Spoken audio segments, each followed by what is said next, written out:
Hello everyone, and welcome to the stream. I am Vitskugga, and tonight we'll be playing some Dungeons & Dragons as we continue Calamity of Astralia. Not Australia, but Australia, if you haven't learned it by now. We are currently on session 23, and currently on the sea. So hopefully you'll enjoy this session. Sadly we're one man down, but it should be manageable anyway. And next session, most likely, we'll have a new player to join us as well. We won't only get Marber back, but we'll get another one to join us. That will be interesting. And yes, I did shave and haircut before you asked. You haven't noticed already. But yeah. I don't think I have anything else to add at the moment, except that next week there might be complications in regards to the Tuesday campaign, but I'm not entirely sure. Depending on how I feel after work, since I'm working 12-hour shifts on starting on Monday for 2 to 3 weeks. So we'll see how that affects me, but overall I think I should be fine. But you never know. And yes, I'll still miss Nessa. And if you feel like you will have more time again sometime in the future and will be able to commit more again, you're always welcome back.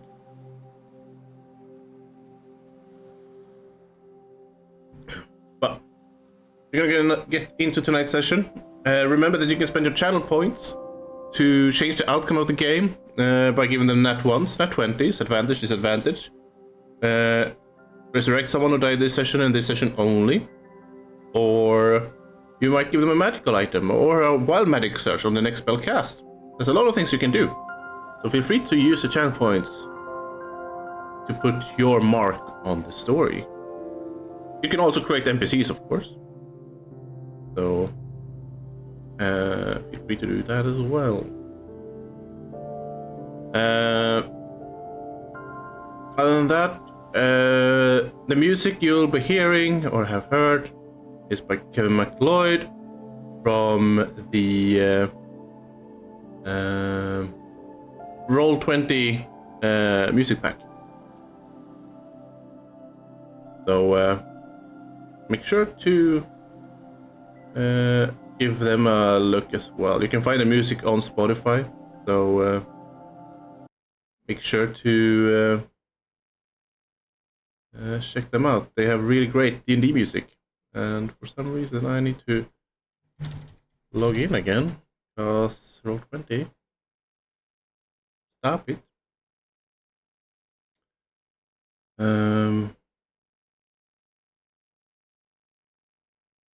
And we're in-ish? Yes. There you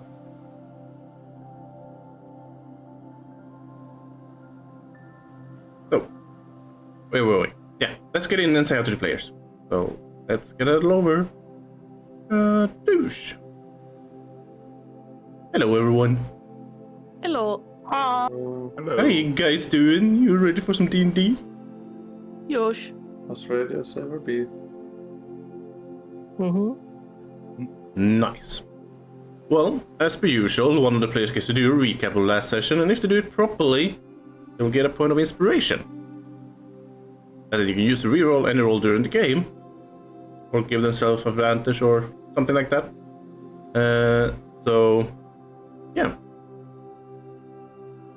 Who wants to do the recap of last session?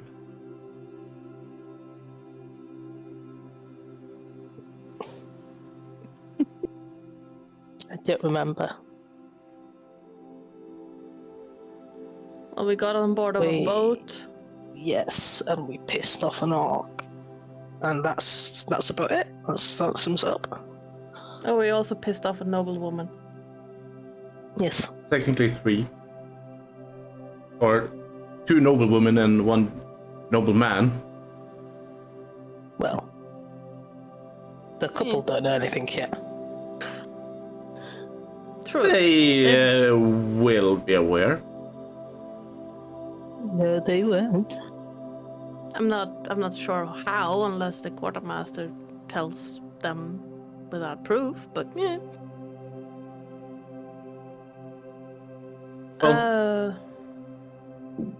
I guess you'll find out. For some reason, I wrote in octonoid, but I think that's because of the like octopus Yes. humanoid person of the crew. Yes. Yeah.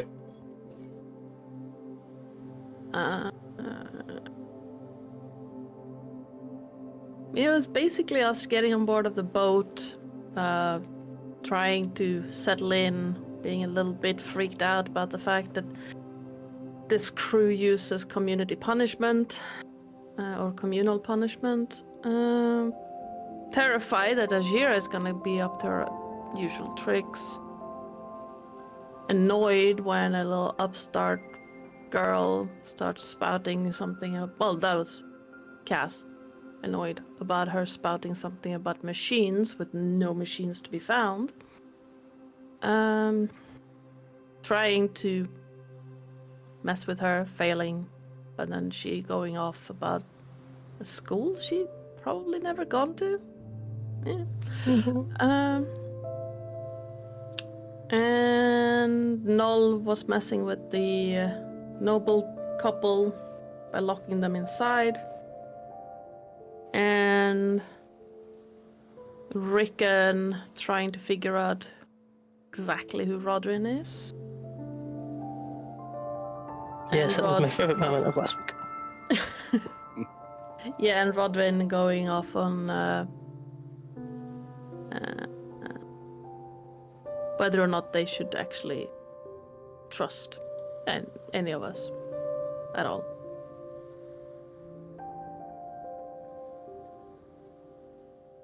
Yeah.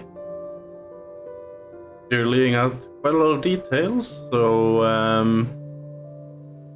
I mean, what I wrote down is basically step out of the carriage and board a newly crewed Sunrise Beauty, stopped by the quartermaster, who asked the captain about Ajira. Party is responsible for her no matter what. Quartermaster Rickon gets into a tiff before Rickon relents. Quartermaster calls Marber the most responsible of the troop, which is just, you don't know what you're talking about, lady. yeah. Everything else was basically... Found a kobold. That was fun. Two kobold. No, the other one is not a kobold. No. No, the other one was a bat thing. Yeah. Is this session 22 or 23? 23. I'm only 10 sessions behind on the back on the recaps. Good job, team. Good job. I'm proud of you. And basically everything else was what we talked about. Cass is very amused by this little girl trying to insult him. I wrote Rodrin is hitting on Rickon because why not?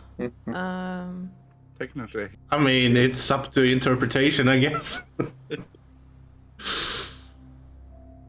Don't let the undead creepy old dragonborn hit on me, please. Protect Rickon. I mean, I could try, but... That was basically the notes I had from last time.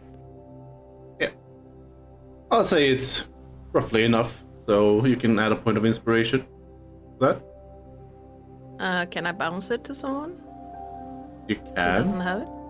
Because I already have it. I haven't had a chance to use mine. do it. I dare you.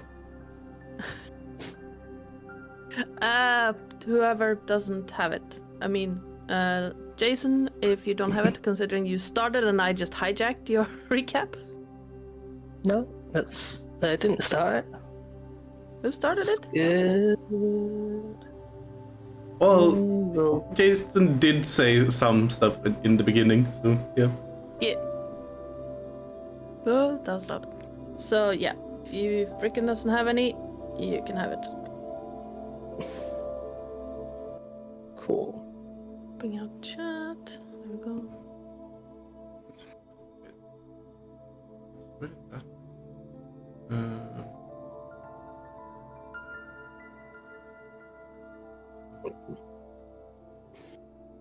Hmm.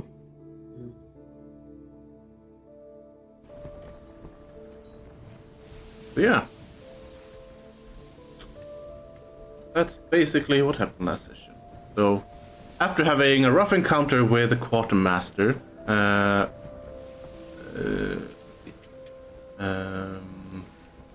Drasha Moring, the half-orc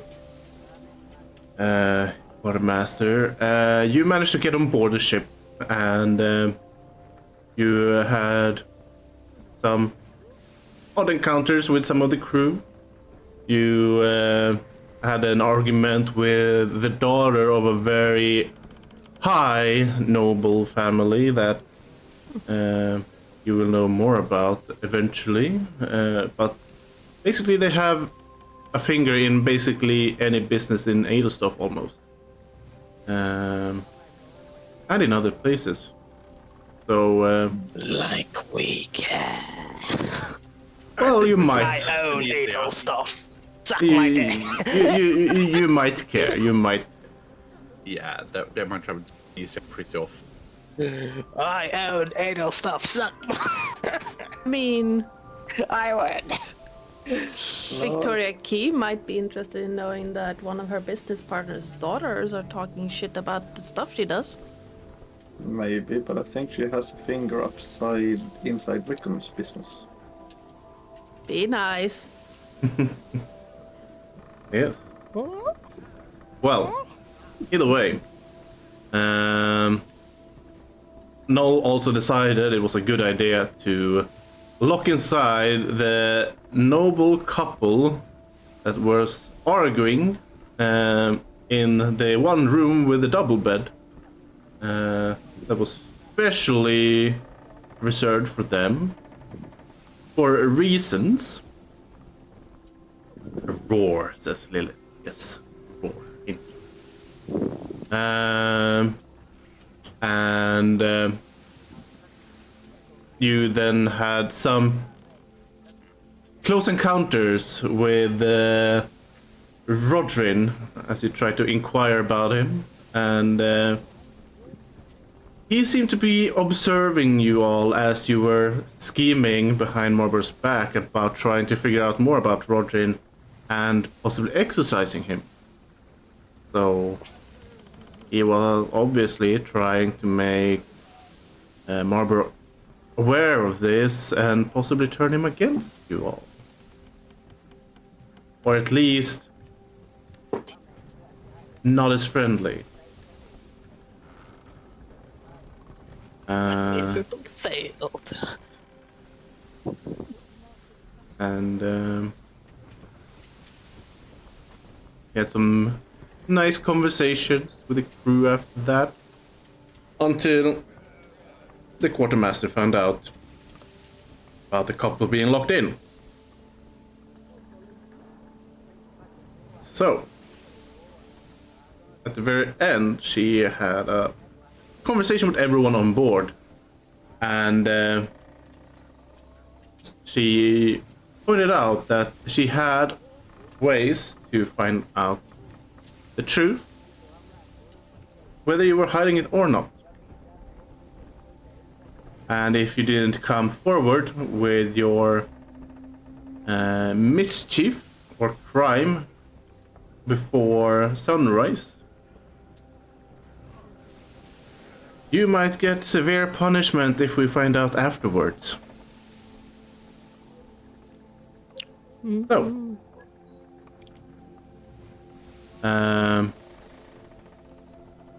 he says that, and is currently walking off with a note she got from Noel, which didn't say any name, but that he Yeah. would Sorry, talk to you come later. to her. Yeah, basically. And so, we begin tonight's session. The crew and the passengers are scattering. You can see the couple are currently arguing quite a lot with said quartermaster, and she does not look in a good mood at all. Like, she looks like she's about to punch the mast off the ship.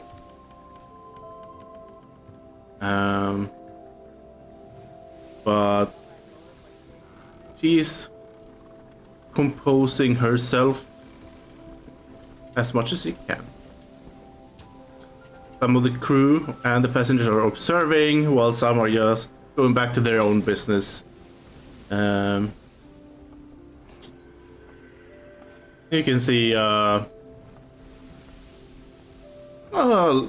larger, chubby built, darker man with a turban who seems to be smiling and enjoying this, thinking it seems like someone has a nice set of humor. Some are annoyed about this because it's making the journey less enjoyable. And it is, of course, still currently raining slightly, but it's slowly coming down or getting worse. Goes up and down.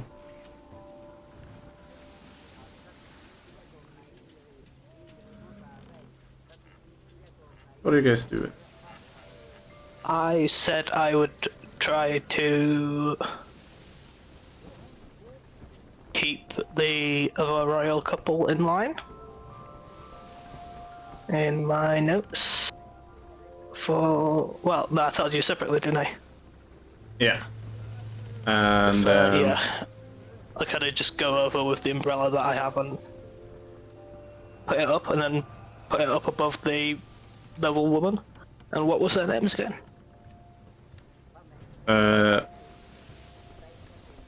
They were Nora Misael and Sir Miguel Misael. Misael. Also, I used the wrong picture for Miguel earlier, so he's a different picture. Okay. I still am not in this freaking chat. Why am I still not in it? Because you have a tendency to not go into Roll20. You just do it when you have to roll, and then you just vanish. For all eternity. Yes. While they are doing that, while Rickon is doing that, Noel's gonna go downstairs to the door, turn to the old man when nobody sees him, and just take out the lock and open it, unwind the spring, so it's a little looser, but try and fix the lock and back. Make a sleight of hand check then.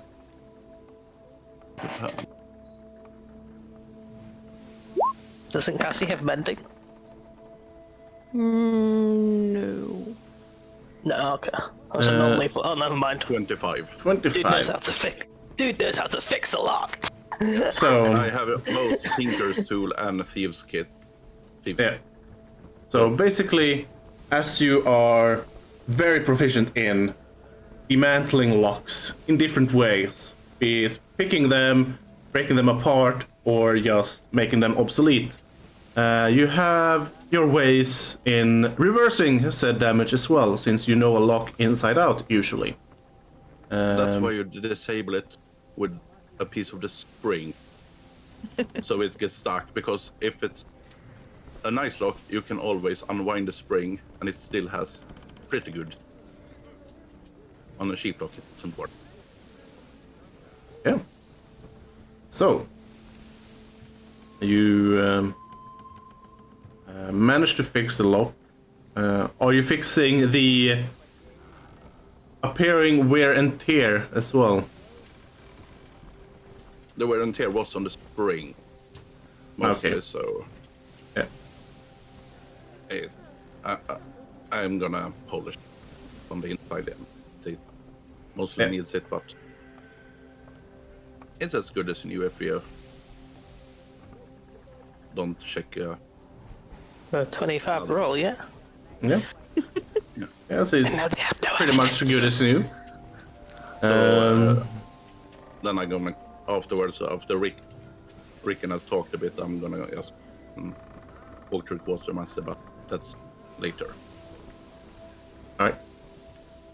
So Rickon, you're walking up to I've the forgotten their names. missile.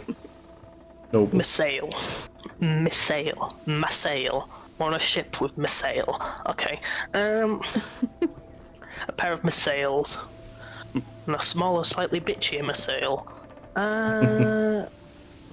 So yes, I'll just go up to them with the and put the umbrella above Mrs. Missile. I'm like, Lordy and Lady Missile.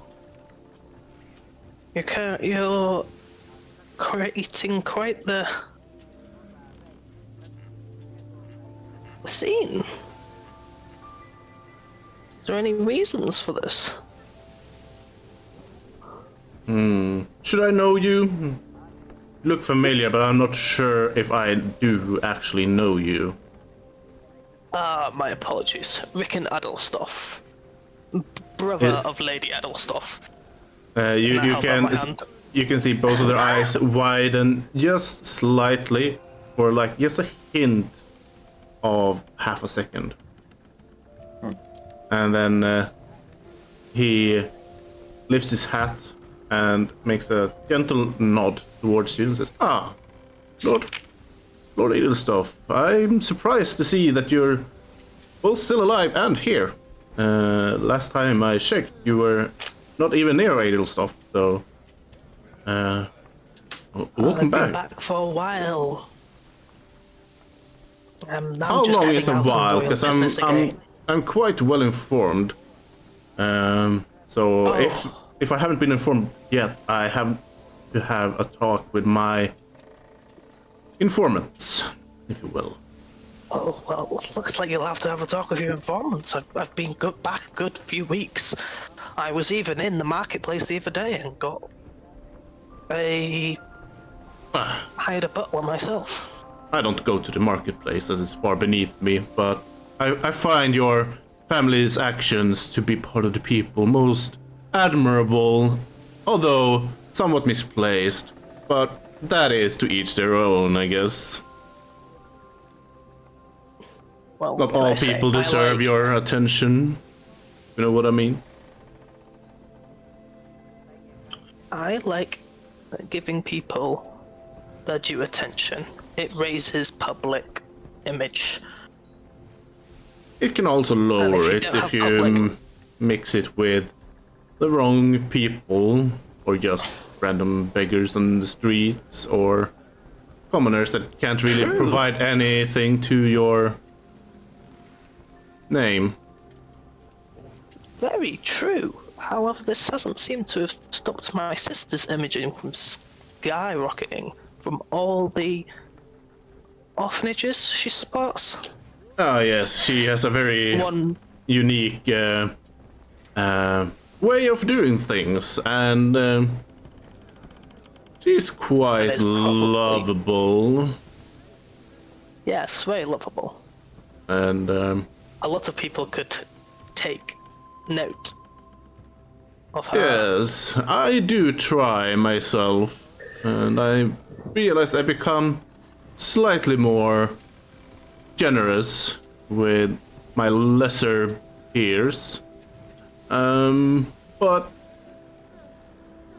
it's still hard to adapt to such outrageous kindness.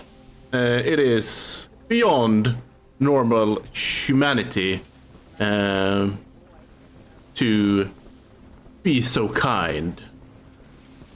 We are, after all, selfish creatures by nature, so you would most likely understand, Lord Edelstoff, that the importance of keeping your status high sometimes outranks keeping your reputation high among the lesser people.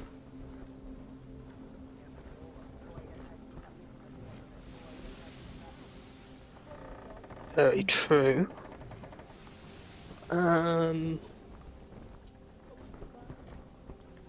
I simply always defer to my sister. She's the one with the public image, and I'm more of a backstage man myself. Yeah, I always understood that she was the charismatic one, and you were the one who gets Unwell. things done, if you will. Yes, I am. I am. You're a man of action, yes. I always got that impression of you. Even as a child, you were quite impressive with your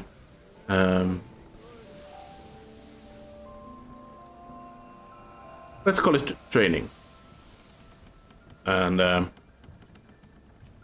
seeing as your companionship with the flintlocks, it made me realize the potential of the firearms. Since I got to see the flintlock's son in action as well, and boy, does he know how to shoot. So. Yes, he does. I myself. I don't know, trying not to die. I've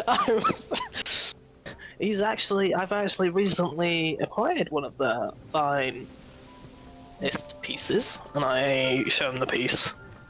So that's showing him the piece, and then I do give a side glance to the quartermaster, as if to go run. But yeah, so I distract him with the piece, and I look at the quartermaster at the same time, as if to say, "You can go."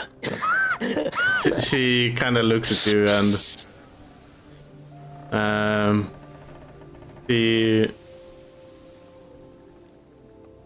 she kind of rolls her eyes slightly, but also nods to you and mimes thanks.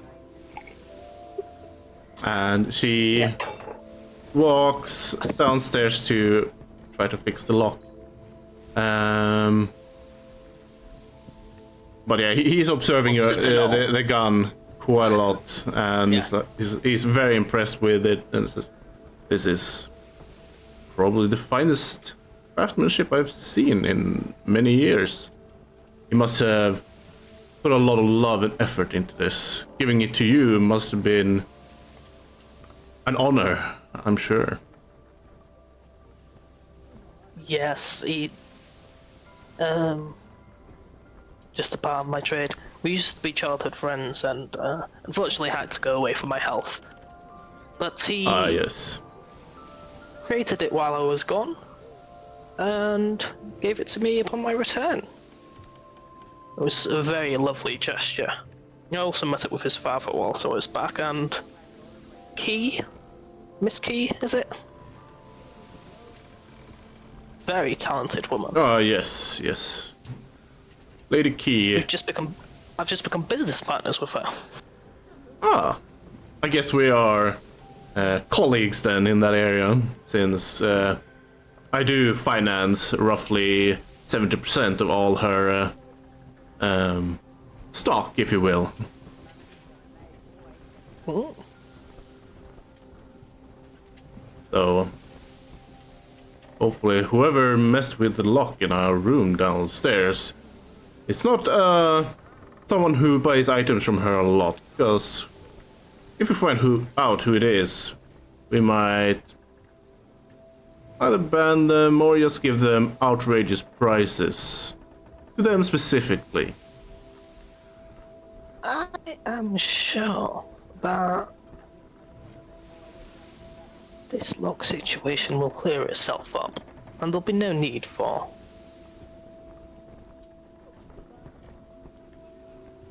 you to stoop so low to deal with this yourself. I'm sure the I quartermaster should handle would things. never deal with such things myself. I would make people deal it for me in different ways. And I'm sure the quartermaster has already dealt with it. She seems very proficient, if not He's an slightly half-orc. rough around the edges. How much do you expect from an half-orc? Like, sure, they are strong and capable in that way, but they are rather savage, and I have a trouble seeing them being proficient in solving problems through other means than violence. But on the other hand, violence might be the best way to solve this. Who knows?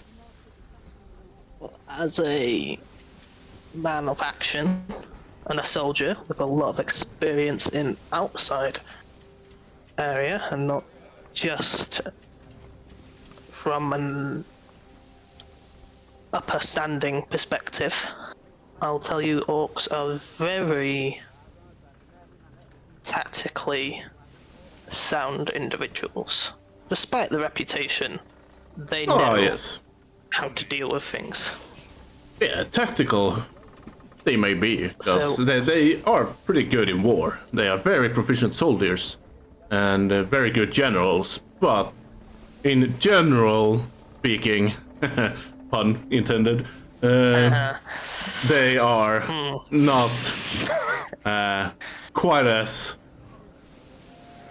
silver-tongued or elegant or civilized in other ways, if you will. So, if there's an intellectual solution or problem solving, I believe that they would not really be able to contribute in the same way. But, you know, every species have their strengths and weaknesses. You just have to make sure you use them properly when you're employing them. What would you say half-elves' weaknesses, my lord? Half-elves, well, they have generally the best side of both, I guess. So they don't really have any weaknesses except that they don't really belong. Like, they don't belong to humans and they don't belong to elves. So they're somewhere in the middle, outcasts, but they are very good at what they're doing and very charismatic, and I enjoy talking to them quite a lot. Maybe they're not as strong as like a human, or not as agile as a full elf, but, you know, they are finding their way. They're quite charismatic. It's quite a nice,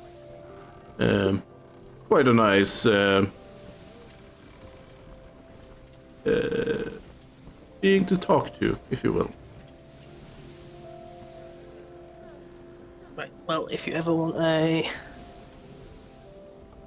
to test your fairy on strength, I'd love to have an arm wrestling contest with you sometime. I am sadly not built nor for arm wrestling nor for agility in any way. I am more on the intellectual side, so I deal see. with charismatic businesses, if you will, and I deal a lot with Study side, though. business, tactical thinking, and things like that. I am rather good at Perhaps. fencing, though, but I wouldn't call myself an expert. I haven't trained in the same way as I used to when I was in the military, but, you know, age catches up to you quite fast once you start reaching the quarter echelon, if you will. A game of dragon chess, then, sometimes. Perhaps something more to your liking. Dragon chess could be nice. Or maybe a I have game a of set with me. cards. Game of cards as well. Although that's more luck than. No. Luck is not part of poker, actually. You see, it's all about how you play your cards and how well you are at bluffing. You need to master your opponent's minds and mislead them or misdirect them in the right direction of your choosing, of course, and not their choosing. Maybe want to my make friend them- Cass. My friend Cassie would probably be a better choice of poker player Ah. for you. Charismatic one, maybe. Yes. Ah, those are the most fun to deal with, as they provide a proper challenge, if you know what I mean. Yes. Does Cass hear any of this? You would hear most of this.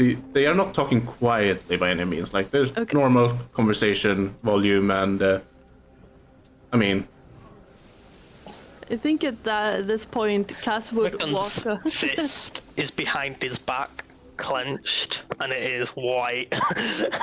But he is just nodding and. Hearing this and seeing that, okay, maybe we should extricate Rickon before we cause an international incident, and actually get thrown into the sea before we leave the harbor. Cass is going to walk up next to Rickon. Rickon is holding the umbrella for Lady Massail, right? yeah. Yeah.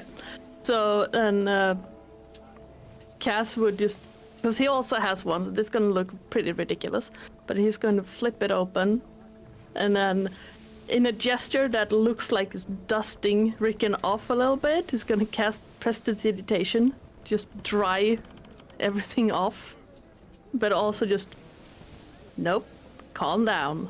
Just a quick gesture. Just, and then, I heard my name. Ah, you must Just be. talking about poker. You must be Mr. Cassie. You seem quite. Not quite noble, but you seem to be at least of a higher standing than the commoner.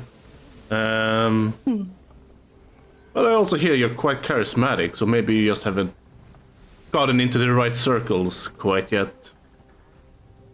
Well, I don't like to brag about myself, but I have just recently graduated from Mistralis, if that is any indication. Ah, you're one of those wizarding types, eh? Well, Right. it's nice to see that the arcane arts are still kept up, but I have a feeling, and I don't want to insult you, but I believe you're a dying breed, seeing as how quick the industrialization is going right now. I believe magic in the next century or so will be just a thing of the past. But you should always keep traditions up, so I'm glad that we have at least some that can keep old things living. It's sad to see things die off, you know? Indeed. Yes? Cassie is a part of my new company that I've created. Oh, you have a new Scarlet company. Oh, I seem to really have to have a talk with my informer. It seems they are quite incapable of keeping up. And he glances at this, slightly taller than average halfling, who has like comb over and a thin mustache, and like, I'm sorry, I have not been able to attend any meetings since we planned for this journey. My apologies, sir. It was only Never created the mind. other day. See, it was just created the It's other probably day, not so even I public guess, knowledge. since we were quite busy, at least the last 2 days, I guess I can give you benefit of the doubt, I guess. Indeed, we signed the. I believe we signed the charter yesterday for the company. So you, Yes, my and lord. we have Yep. also it was upon purchase of the Felstadt, the old Felstadt manor. Ah, yes. Tragic event that. Seeing someone as established as Lord Felstadt fall into such dark and unnecessarily evil businesses is quite sad. Quite sad.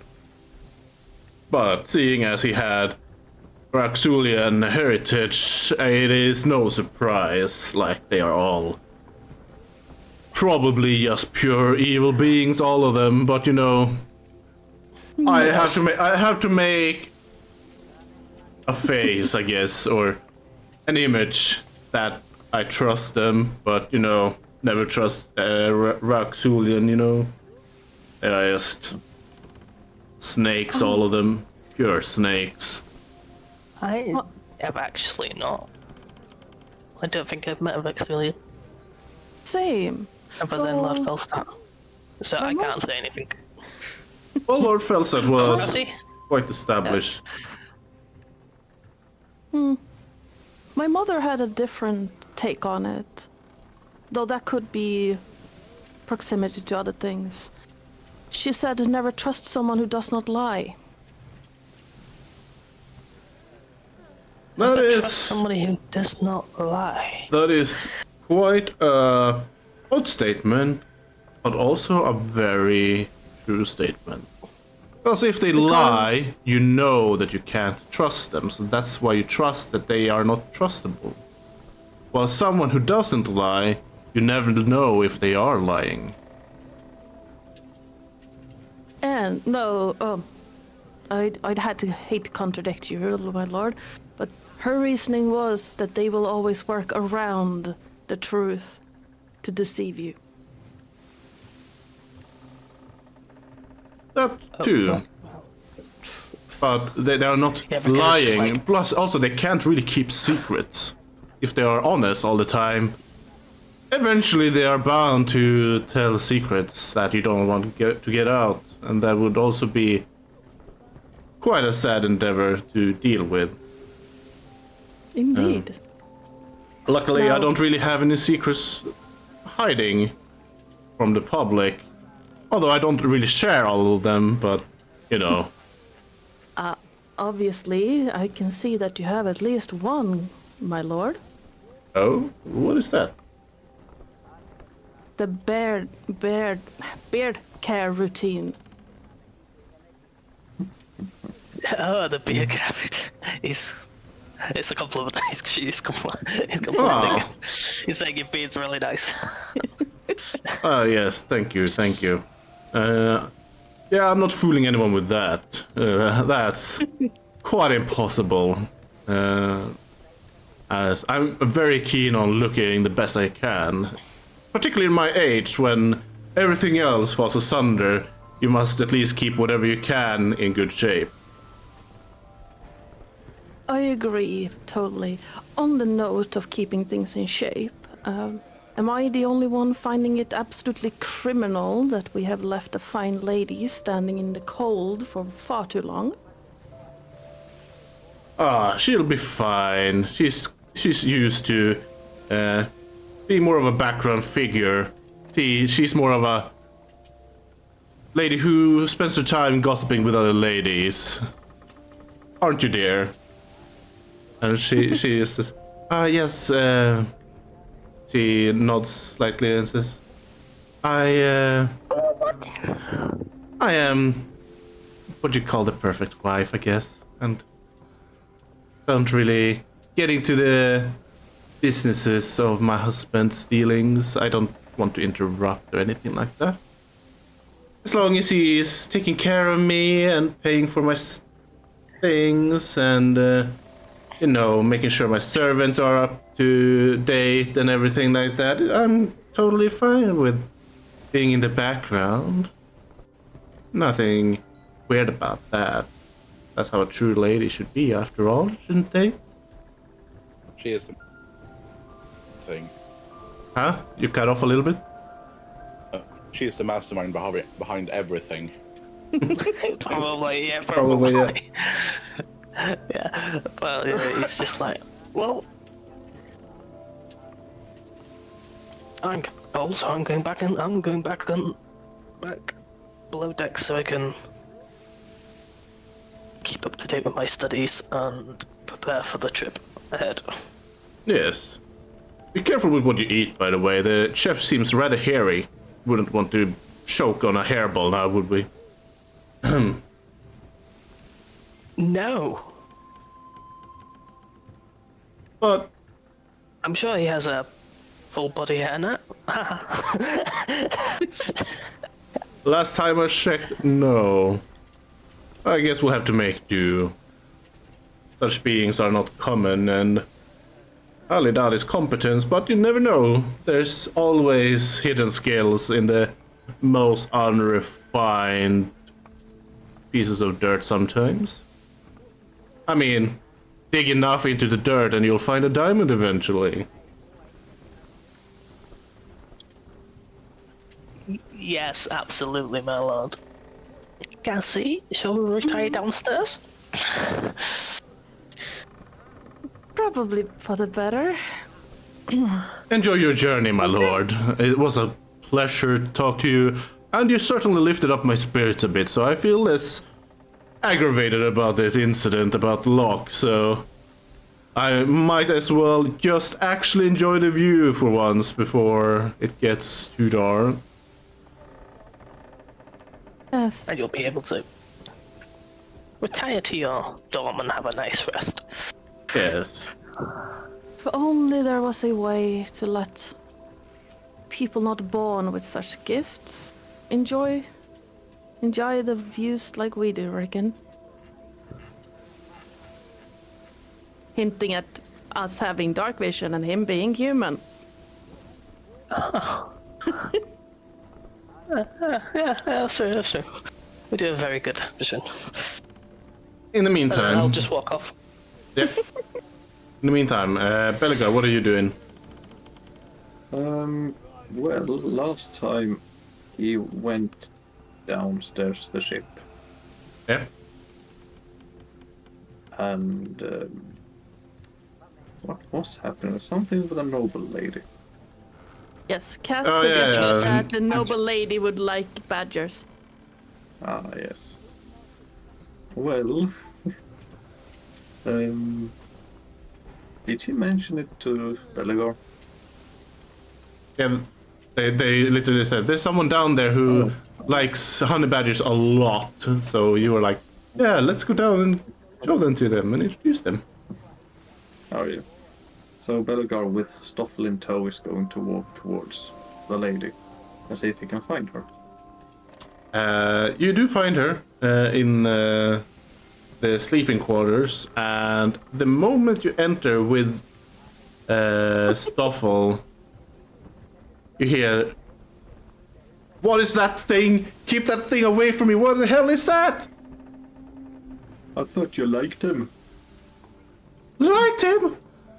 I don't even know what that is. It looks fucking hairy and stinky and disgusting. What is that even? He's a good boy. He's a prime example of a honey badger.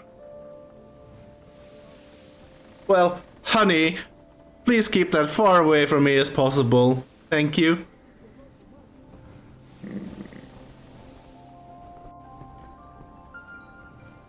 Stoffel, do you still need to poop? Don't you fucking dare. If you do, I'll tell my father.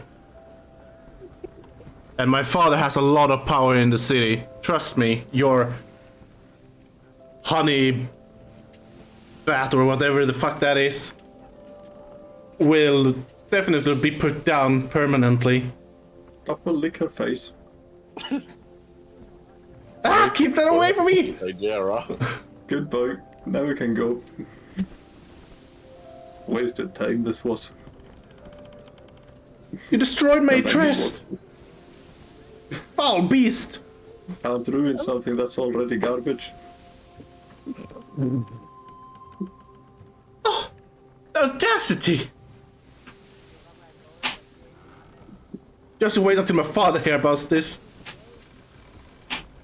I'm sure he'll be delighted. And then Pelagol will walk away. Um, Well, Rose is still there when Null entered.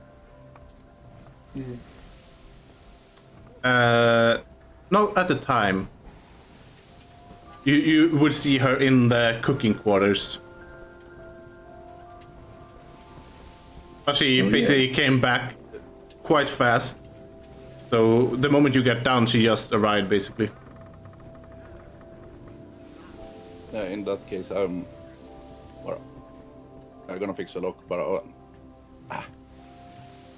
I'm gonna press the digitation address and everything fixed. Before or after the lock, depending on when I saw her. Alright. Oh yeah, Pelagor and Stoffel will go to the chef to see if they can get some ale to help stiffen the sea legs. Yeah. So as you enter the cooking quarters, I believe there's a word for it, but I don't remember the word for it. Mess. Mess. Yeah, the mess. Canteen. The canteen is on land, I think. No, that's where people eat. Mess hall is basically also where people eat. Yeah. So in the mess cabin or whatever to call it, I guess. The mess team. Yes. That. You are met by this large and hairy burly being. Currently even to chop up meat. And he looks in and says, "Yes, can I help you?" I must first ask, I would like to investigate the place to see how clean it is.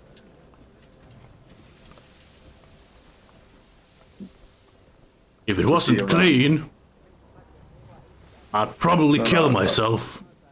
No, what I'm saying is Belagor is doing it. Looking around, trying to guess how, or estimate how clean it is. Oh. He looks at you and says, "If you're looking for dirty spots or anything like that, or any rats, you'll find that the place is spotless clean. Don't you dare assume I don't keep my place clean here." I do like to anger everyone. He is the angry one on the ship. I'm not saying it's dirty. I'm just saying it's a mess. Yeah, it is a mess. Because it is a mess. The mess where you eat. Hey, it's perfectly messy.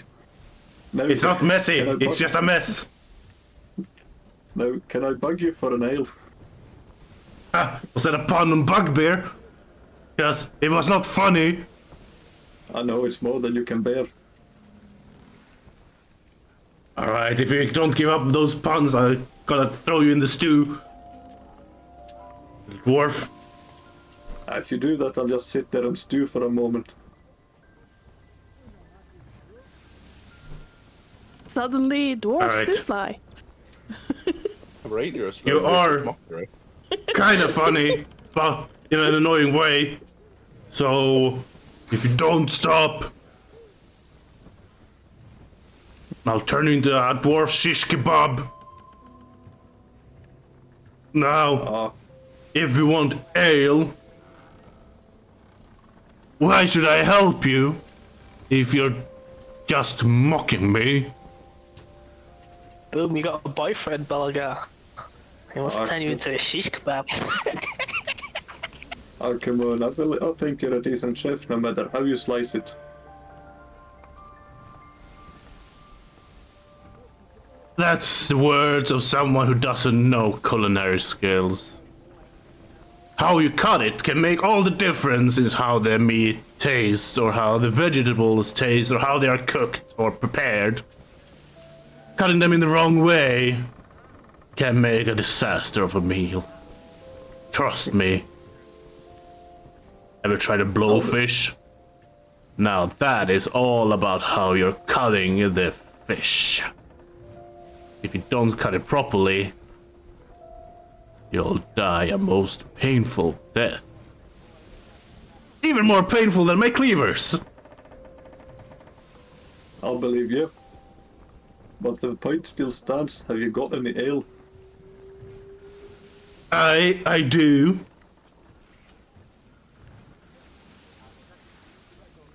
So can I pester you for a tankard? Yes, you can pester me. You are already doing quite a good job at pestering me. And I'll stop if you give me one. Huh? I'll stop bugging you for an ale if you give me one.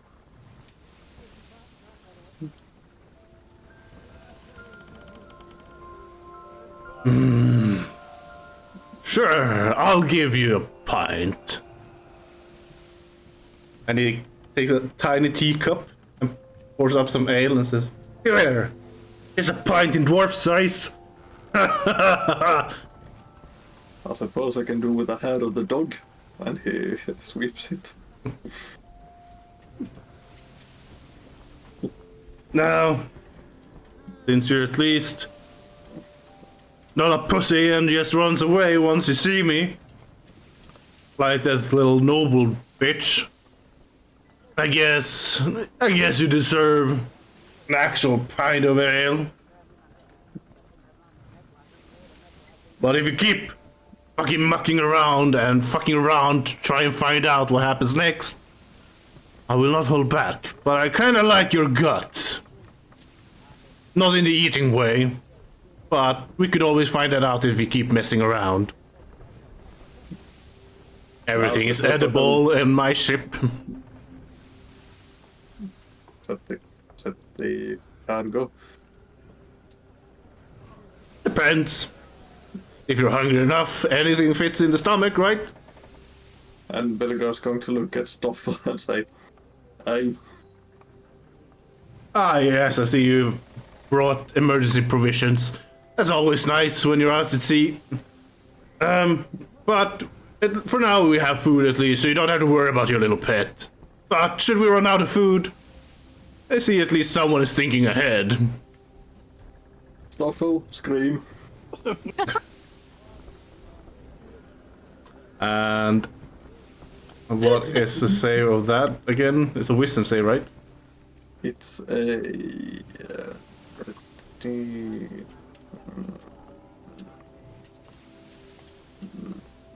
a DC 14. Do that go wisdom save. through the walls? Because it's a radius, what is it, 30 feet? Yeah, but I think it's been close, you know, it's inside the mess, and the waves of the ship, you know, the water sloshing against the ship and all of that. Yeah, it is quite muffled. Yeah. 13, so he failed by 1. Isn't he humanoid? Oh yeah, right. Advantage. Yeah, he's humanoid. He has advantage. Right. Oh yeah, they changed that. Doesn't help him. What the fuck is that kind of sound? Take that thing away. Fine, I'll fix your fucking ale. Just keep that fucking creature shut up. Jesus Christ. You're the one Whoever that is. He doesn't like being called rations. He eats them. Well, he's not eating my rations, so you better have your own. But here's your ale. And he pours up a large pint. And Billigar takes it and goes away and pats Stoffel on the head. And lets Stoffel drink a mouthful of it. Oh, cause he's the Stoffel type likes of it. person who just shares his drink. Ugh. I just imagine Rickon and Cassie coming down and stuff will just be like, and then Belgar just drinking from the sip. Yep. And if Oscar sees it, he's gonna beg Rickon for everything. And Belligar is going to look at them and say, don't worry, he's cleaner than the chef. I keep walking.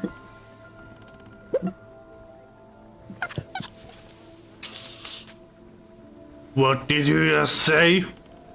Nothing. I heard you.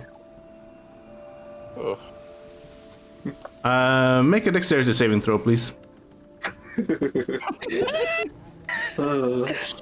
Thank goodness I have plenty of that. Dexterity. He says before he gets in that one. Ah, damn it! +5, thank you. Right, so you managed to dodge away. However, your pint currently has a cleaver flying through it, and all your ale is on the ground now. Missed me, bitch. Wasn't aiming for you! He's gonna take the cleaver and say, I'm keeping this. And the tankard. And walking away. You can... As you hold the cleaver, it vanishes from your hand. And you see it suddenly appear in his hand. It says, Oh, that makes sense, actually. How many cleavers did he lose to the bottom of the sea before he got a returning one? no, I wouldn't mess around too much. Just a reminder, if you anger me, not only will I get angry, but my patron might as well. And if that happens... Oh, is a warlock. Is a let's just say warlock. none on this ship is safe. So keep your I bet it's little dwarf Deep hands to yourself yeah, that one was and your puns X-blade. in the gutter. Seeing that Cass is just gonna hold the hand out, and you see the spilled ale rise up from the floor and turn to ice. Just, I'll be right back. And he's gonna walk it out and drop it in the ocean.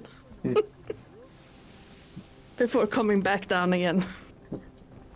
He's gonna look at Cassie and says, I say, thank you. I didn't want... There's enough with one mess on this ship.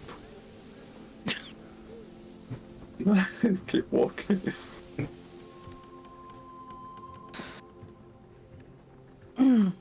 Belligar, as much as I really appreciate all the fun stuff you just did, because that was amazing. If we're dealing with something from the deep and we're on a ship, might I suggest we apply some survival instinct here? At all. You should listen to I him. know. He has a quite good suggestion. No, I'm talking about from the point of view of someone who's blown himself up on several occasions. So how about we don't? I'm good at surviving. I'm a ranger. I know how to stay alive. Belligar, you've been throwing up since you got on board. Hey, but now with an ale, it won't be a problem. Your ale's just gone overboard. Nah, half of it is in me already. That's the spirit. Okay. Just pat him on It the back. wasn't and go, spirit, it was ale. Go for a sit down, why don't you, buddy? He's going to walk away. Yep. And comb Stoffels' fur. With his tiny beard comb.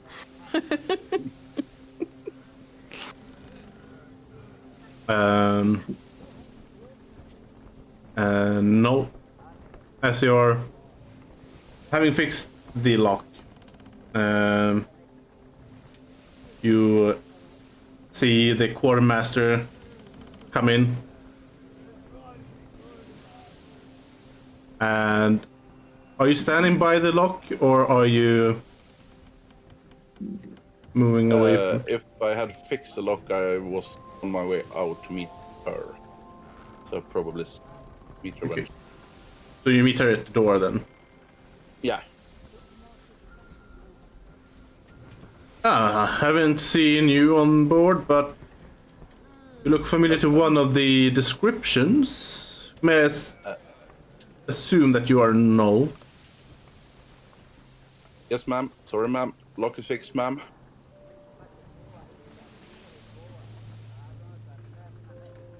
Alright.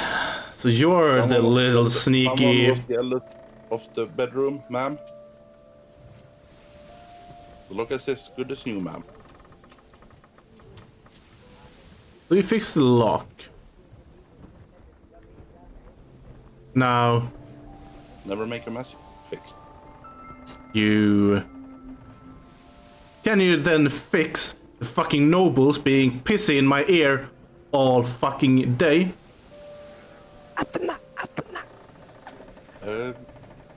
No. But my saddle stuff might. Yes, Yes. So you're saying he should fix your problem, because that is your problem, not his. And at the moment, it's not even mine anymore, it's yours. So, how do you suggest we fix that?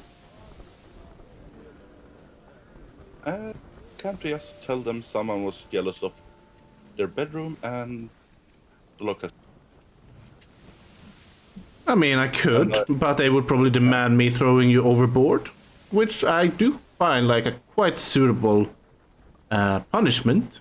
Seeing as we're out on the sea, it would be quite amusing to see you swim to Silesia. That might be. Seeing as you fixed the lock, however, it would be a shame to have someone like that drown at sea. Needs work done. Check. No, not necessarily. But What? I guess Whatever it takes to not have my name mentioned. Damn. Yes. Agent was dead. she crosses her arms and stands and contemplating for a bit, and then she reaches out her hand. Protection from pirates.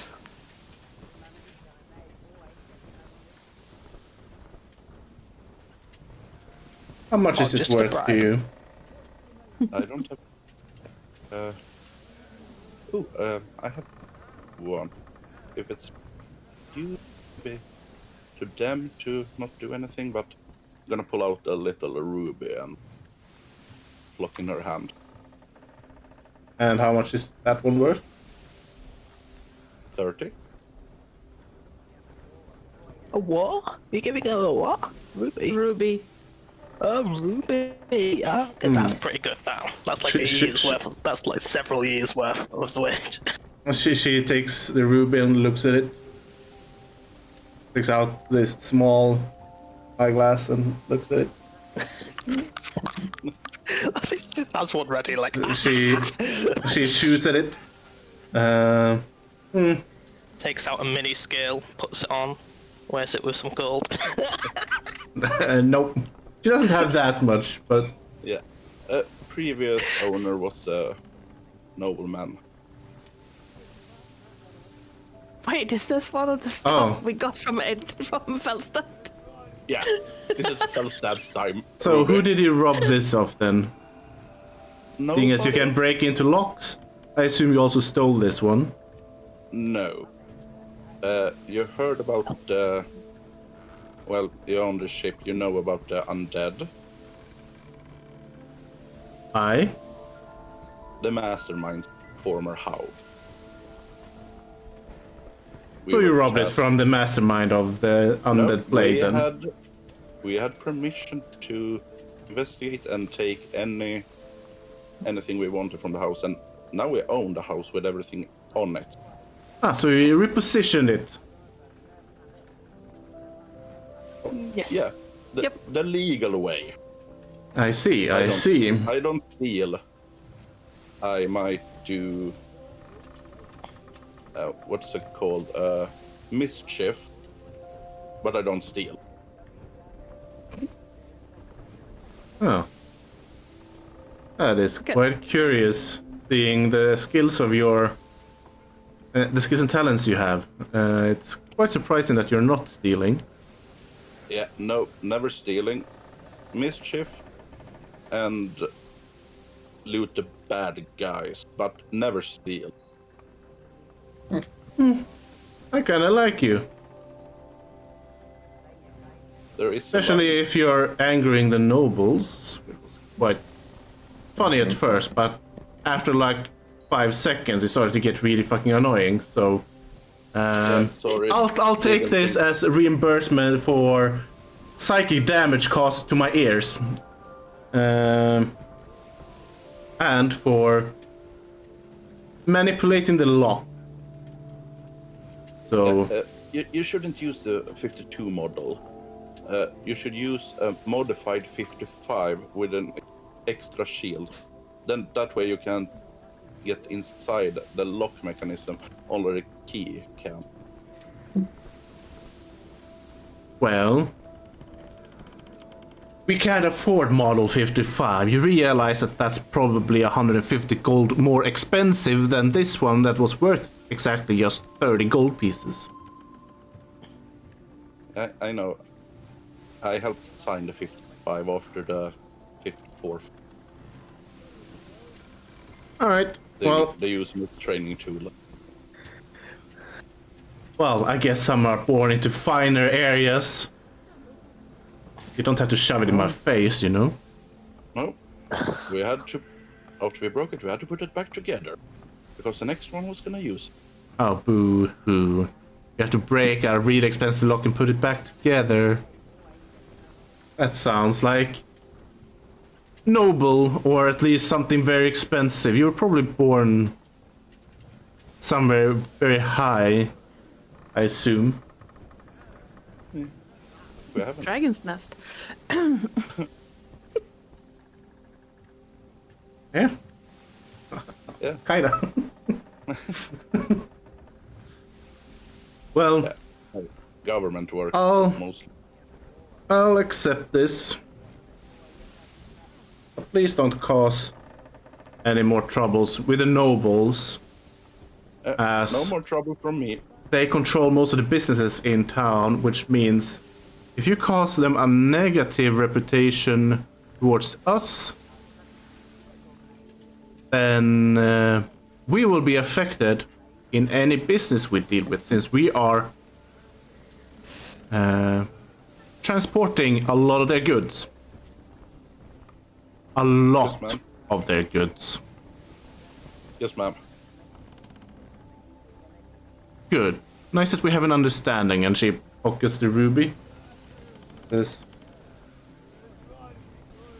Now, if you have any questions, I'll take them whenever.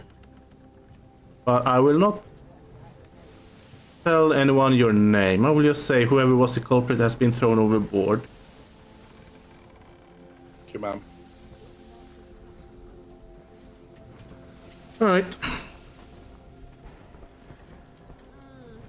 I'll leave you to it. Just don't break any more locks.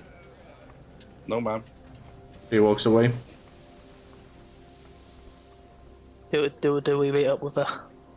Or do Yeah. I meet up with her at least? Well, Cassie will be next to me, so yeah. Like, Quartermaster, they're in a Yes. better mood now. Lord, oh, wait. Yes. Rickon Scarlet, was it? Mr. Scowl, Rickon Scowl, just Rickon, you can call me. That wouldn't be businesslike, so I'll say Master Scarlet then. They're in a more pleasant mood now, and they're sightseeing. Hmm? They're nobles. Ah, yes. Thank you for relieving me of their Tension? tension and attention. Much appreciated, and I also dealt with your friend who caused Which the one? incident. And, Well- and that one, what? Which one was that? Wait, do they know what I did it? Do I know? Do I remember? I don't even think I was paying attention. Yeah, I don't think you know. Well, it was Null, which I assume you know, since he's your friend. Now, since he has actually reimbursed for the psychic pain caused to my ears and for the damages caused to the lock, and also repaired the lock, Right. I'll make sure to not disclose his name to anyone else.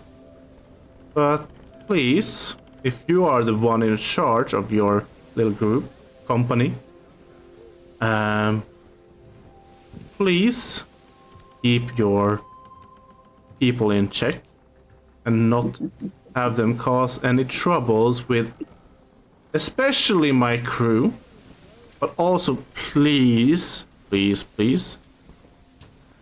don't cause any more issues with the nobles, and don't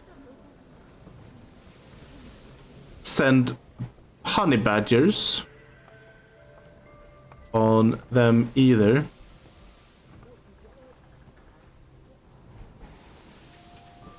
I just like glare at the back of Bellingham. Right, yeah, right. Next time it happens, we might turn them into provisions or just throw them overboard or keelhaul them. Because we can't have more negative experiences with missiles. Because if we do, we will not be able to transport any goods for them anymore, which means you're gonna bankrupt us. And that means we're gonna have to turn into piracy. And that means we're gonna fuck you up. Well, I will bring my company together and tell them to ignore the nobles from now on. And I will endeavour Thank to you. keep the nobles from annoying you from now on. I will bear the brunt of their... Thank you very much, Mr. Scarlet. Yes. I do hope you don't mind, but during the trip I plan on doing some sparring with some of my friends. Is there anywhere on the deck we could do that? If you want to do sparring, I suggest you do it somewhere in the bow area of the ship. As Cargo hold. Understood. I would prefer not in the cargo hold, but in the bow, the front. In the bow. Oh, the front? Ah, okay. Yeah, because Oh, really? we don't have a lot of important ropes over there. Also, if you cut any ropes off in your sparring, you'll have to pay for it, obviously. If you can't Obviously. fix the rope, which is quite impossible unless you have magic to do it. We just won't span other boats where the ropes. That's good. But that area should be fine for sparring. It's big enough for you to have a sparring area while still letting people enjoy the view in the front. Awesome. And I think that is all. Alright. Well, if you need... Because I know some people like to be trained in the art of sailing or navigation. You're of course welcome to ask any of our crew members to teach you the ropes. Haha. No pun intended, but that was quite funny. And Go. also feel free to talk with the crew. They won't be bothered even if they are working. They are still able to converse with you. So don't be afraid to spark a conversation.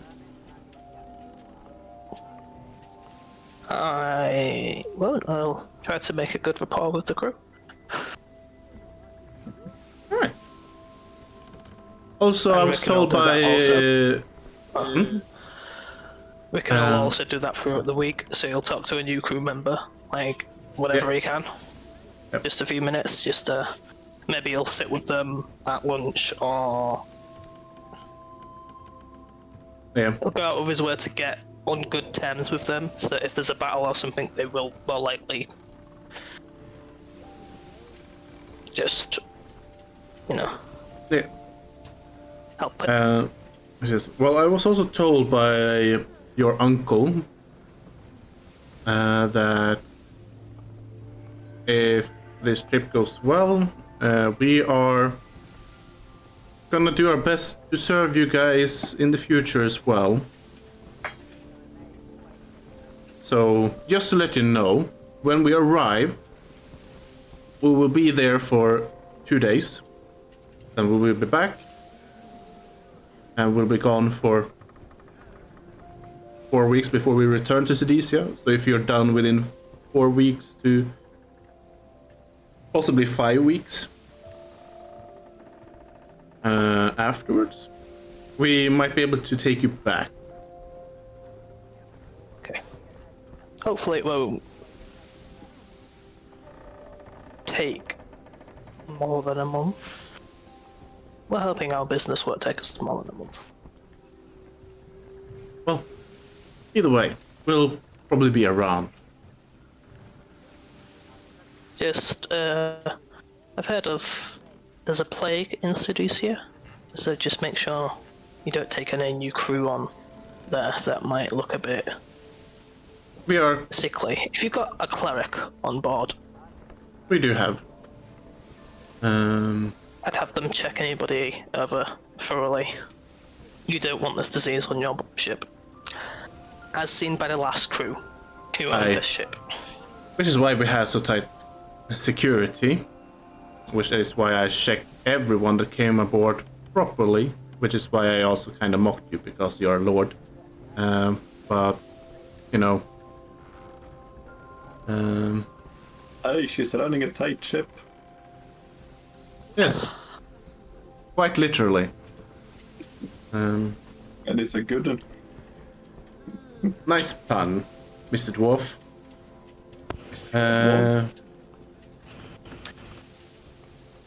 Yeah, dwarf, not dwarf. Bellagar's going to be genuinely confused as to what she meant. Well, I see. if you have any questions about Silesia or even Amisanga jungles, you could always ask Nati, the batteries. She will be able to inform you of anything you need to know about Silesia or the jungle, since he's from there. He's a native.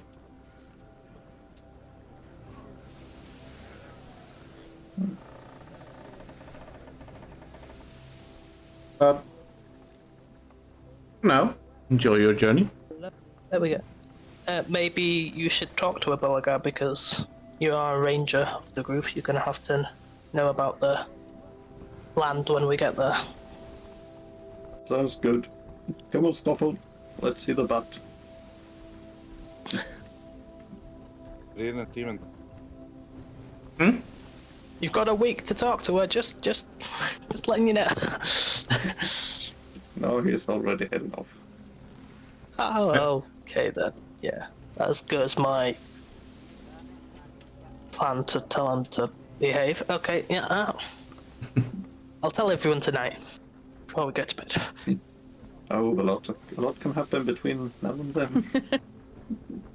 Second thoughts, a lot can happen between now and then. Might be- Cassie, would you like to have words with Stoffel and his... Might be too late.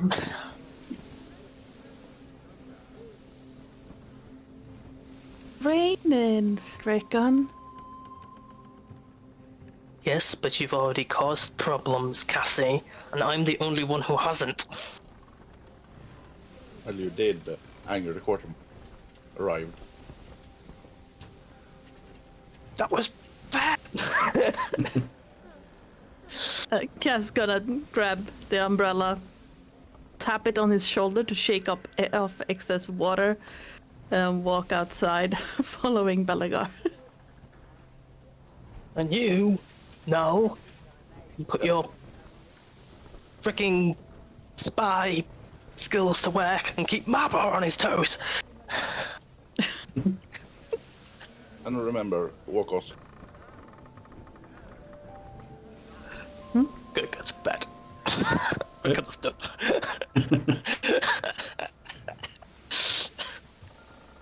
Gonna put a towel over his head. Hey. Well, Belagar, as you are getting up on deck again, you notice that it's starting to slowly get darker. You can see the sunset in the distance.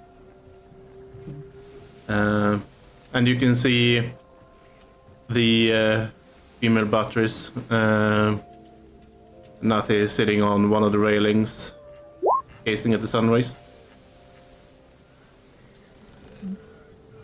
Sunrise? Sunset.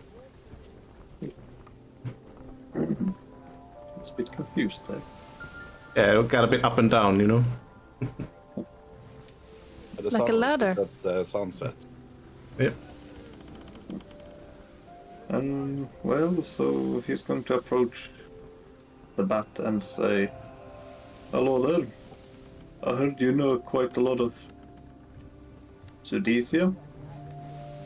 She turns around and looks at you and says, "Ah, yes, I'm from there, so if you're wanting to know anything about that, feel free to ask.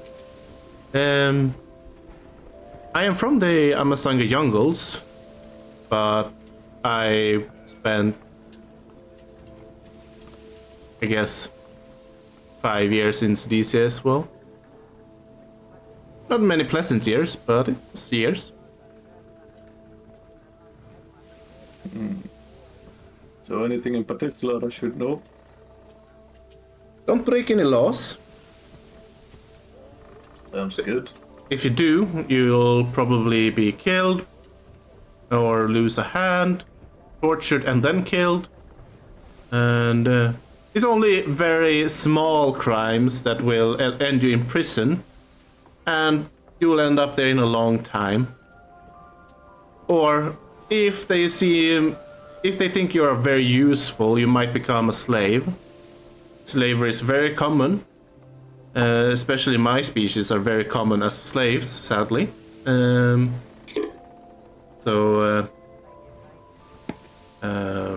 Be ready for that. If you're against slavery, don't say anything about it. Don't talk ill of the Sultan King Pharaoh. Because if you do, let's just say he has eyes and ears everywhere, and they will hunt you down if you talk ill of him in any way.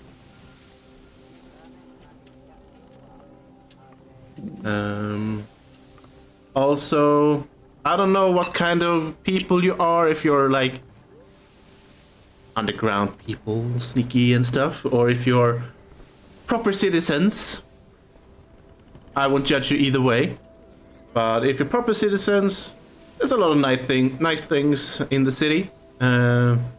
Like you have a nice casino if you're rich and want to lose some money or win some. There's a lot of markets, a lot of spices, a lot of good food. If you're more on the underground side of things, then you have an actual underground city underneath, sort of, where all the black market stuff is happening, where you can get drugs, you can get thieves to do things for you, you can get assassins to kill someone for you, or there's mercenaries both on the upper levels and on the underground. So there's a lot of things going on. Also, magical items is somewhat hard to get if you're looking for that, since the Sultan King Pharaoh is somewhat greedy and wants them for himself, but they are allowed to sell some of them, of course. A lot of drugs, some good, some really bad. if you want to find out, I recommend trying them and see what fancy you are into. But I recommend asking someone about them first, or investigate them a bit first, so you don't get any unnecessary effects that you are not looking for. I do have a friend in Sedisa that could probably show you around. So quickly in and quickly out, and don't do anything strange. I mean, That's good. as long as you're not committing any crimes or doing anything stupid, you're usually fine. Like, it's not a bad place. I'd beg But- to differ. Sounds like I'm about to get thrown in jail for breathing. No, it's not like that, but let's say you're stealing something, well, your hand might be cut off. Let's say you're insulting a noble or a merchant or anything like that. Well, you might get put into prison, or possibly get a large fine. But I think I've seen like maybe 10 fines throughout all the years I've been in Sedisia, and the rest are prison, decapitation, mutilation, torture, and occasional prison, I guess, and some slavery. Alright. Sounds like a hellish place indeed. Yes, to I'm some, gonna inform but the others. if you get used to it, you should be fine. Like, it's not that bad as long as you don't do anything stupid. If you don't do anything stupid, it's actually quite a nice place. I like being there. I just can't, because I was a slave, and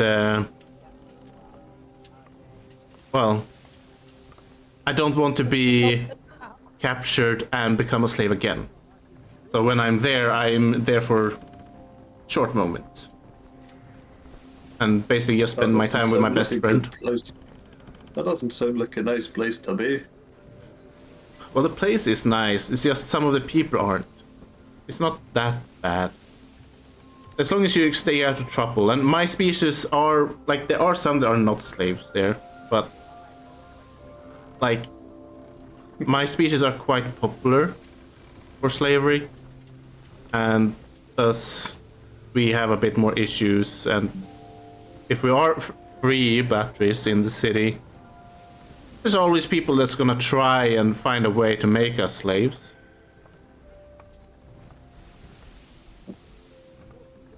But don't worry about it. I never lived in a society which actually has slaves. Sounds disgusting. It is. But there are contracts on them, so there are a limit on how they can be treated. Not a high limit, but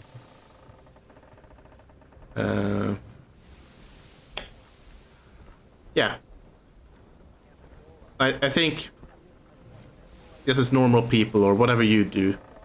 I don't think you'll be in any trouble. I think you'll actually enjoy the place. But be careful with the Scarlet Daggers. They are a rebellious group that might cause a rebellion at some point. We don't really know when. But seeing as your company is the Scarlet Company,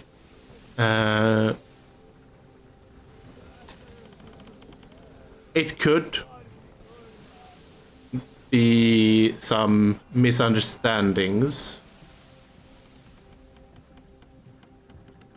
So just be careful. I don't think it will be an issue, but they might think you are collaborating with them, so just be careful with that. So, why do they rebel? Why do they rebel? What do they seek to Well, achieve? for different reasons. I believe there's... Well, first of all, the king is kinda...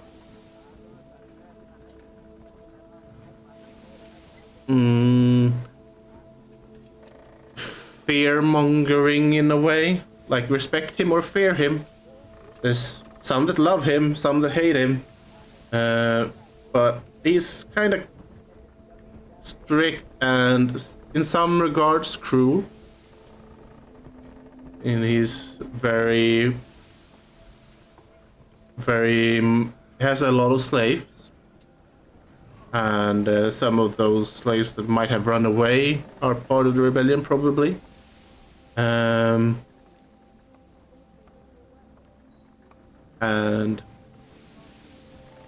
yeah, they might see him unfit to rule since he is allowing slavery.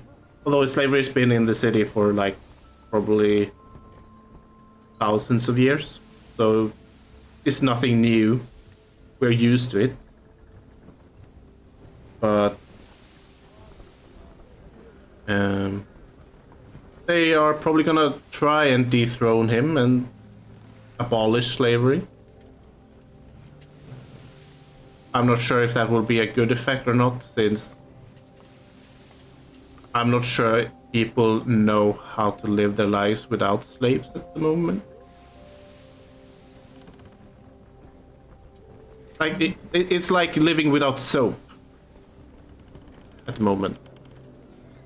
It's a very common commodity to have a slave, at least one. And like, I don't know. It might ruin the infrastructure a bit, if you will.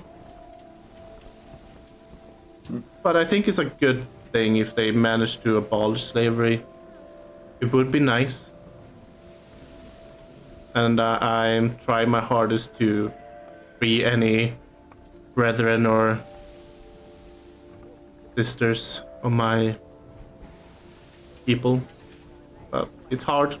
Very hard.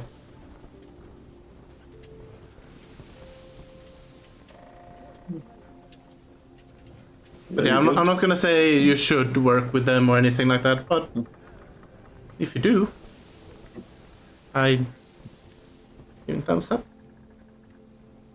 So he's going to essentially just say, well, thank you for the help and the information. I'm sure we'll put to good use, and turn around and walk back down the ship. And was it Cass or Cass. Rukon who was walking behind him? Cass. He's gonna shout, Cass, we're gonna help a rebellion. And keep your hands to yourself. I'm gonna need some context here, but No time okay. for that. Right. I would say you would have heard some of that conversation as you were following up. I'm all for causing a rebellion against slavery. Yes. Okay. I'm gonna stop there. Are we going back down? Aye. Right. As turn around. Just hold an umbrella over both him and Balagar. I'm starting to feel like the umbrella boy.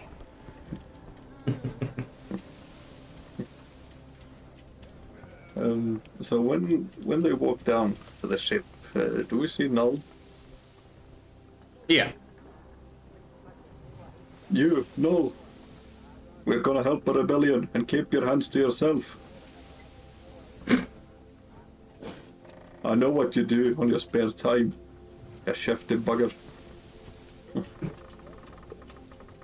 And then he's going to... Pen to just shift the baggers. So.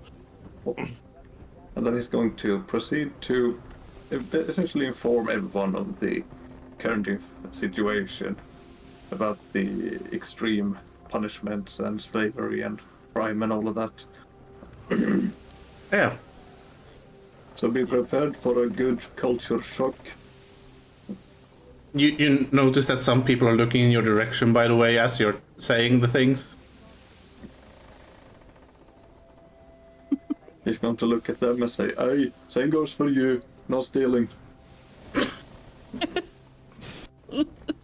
They're like, Oh, that was right. not the issue, kind of look.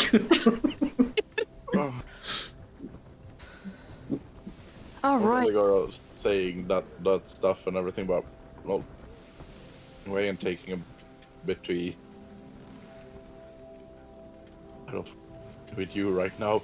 I promise to do no shenanigans to work. Your mic is cutting off a bit. What the hell? Yeah, Testing, test. Yeah. like every third word or so. So, Yeah. wait. Better now? Yes. Or does? Okay, it doesn't like that setting. Good to know. Oh, sorry. When Belligor says that Null is just, but I promise to do nothing more troublesome on this. I'm gonna go ahead and have something to eat and gonna sit at a totally different table.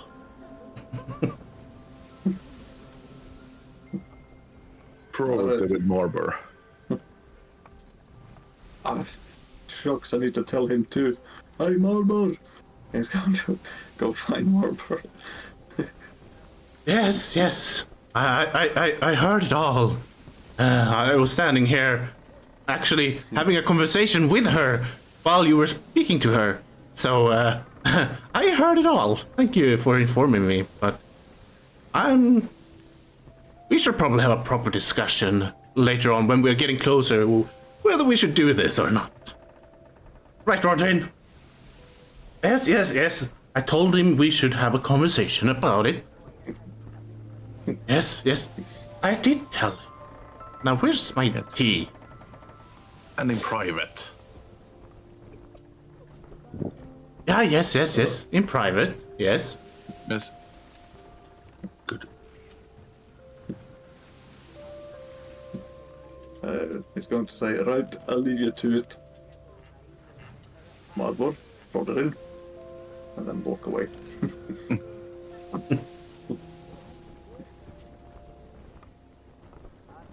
So, Oh, yeah. as we get down, there's dinner served for everyone. It's a very hearty stew with both meat and vegetables and roots. And there's bread, and there's ale or wine or water.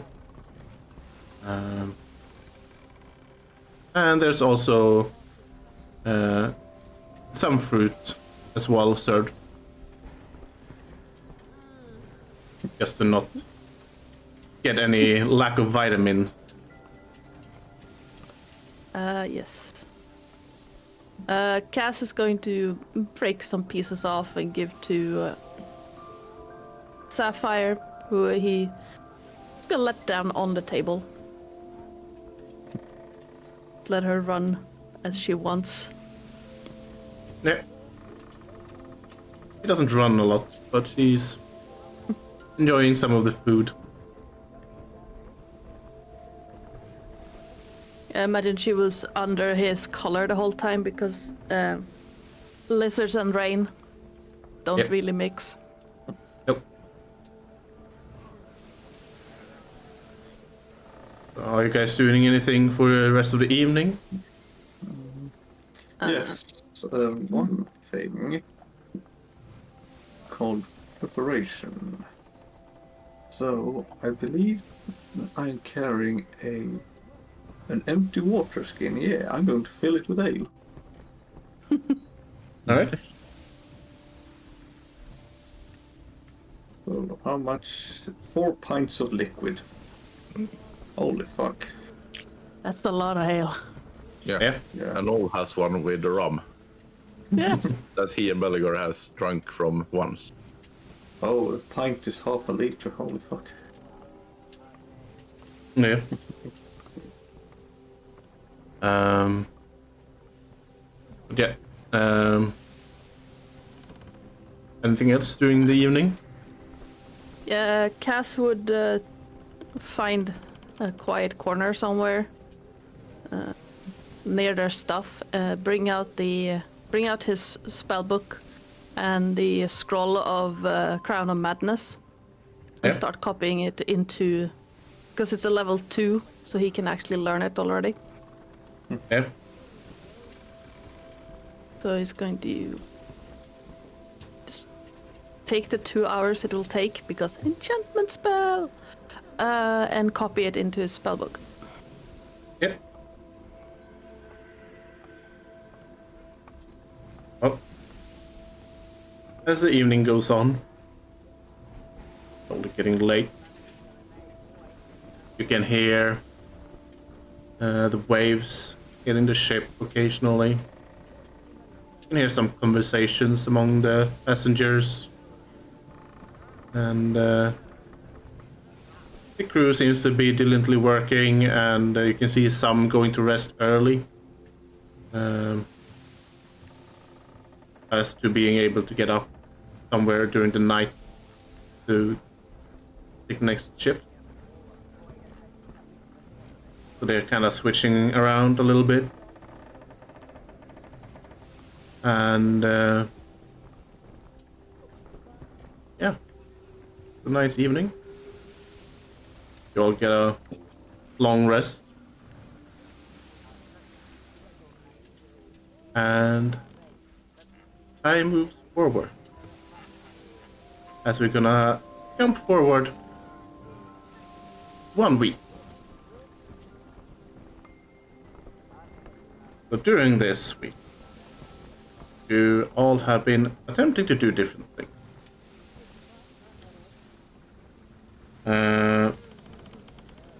So let's start with Belligar. You have been having a busy week training, I believe. Yep. And you are trying to get the crossbow expert and sharpshooter, I believe. Yep. So, with that, I want you to, for this week, roll me a straight dexterity check. Okay.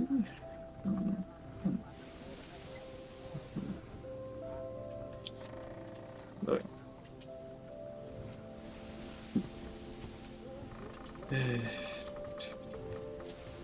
Come on. There we go. Oh. I'd like to spend my inspiration point and roll another. Sounds like a good idea. Better say. Well, at least you haven't hit one of the nibbles. Yeah. The ship is moving around too much. I'll say, yeah, the ship is moving around a bit too much to give you a proper focus. However, you do get some practice in. So, normally it takes around 10 weeks to learn a feat. Minus normal intelligence, but I rule it completely different. Ah, that's nice. Cycle made it a nat 20 for you. So you actually get a nat 20 on your dex check. What? How? Who? Cycle in the chat. Chat. Oh. So, That's nice. normally it takes 10 weeks. Minus your intelligence modifier, but I rule it differently. So I use an actual relevant ability score to the skill, cause you don't learn acrobatics through intelligence. You use it through dexterity. You don't read a book and suddenly can do 10 backflips. Well, you do flip through the pages. So You can add a point of inspiration for that.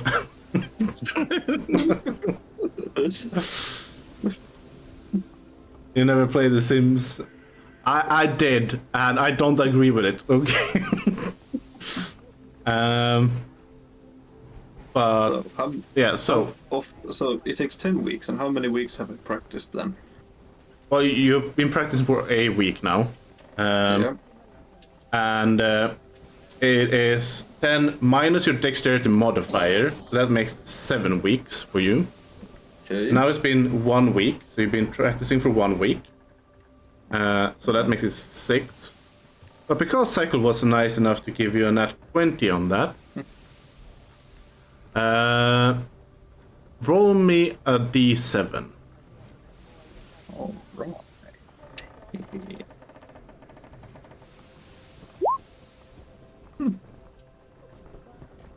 I'll have that. All right. So, you are doing so good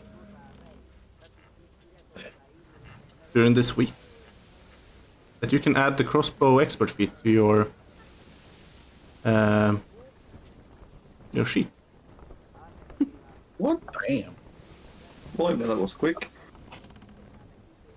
Yeah, I was basically adding +1 on whatever you roll.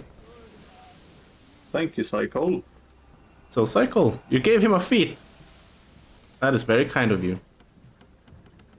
I think he gave me a hand, but yeah.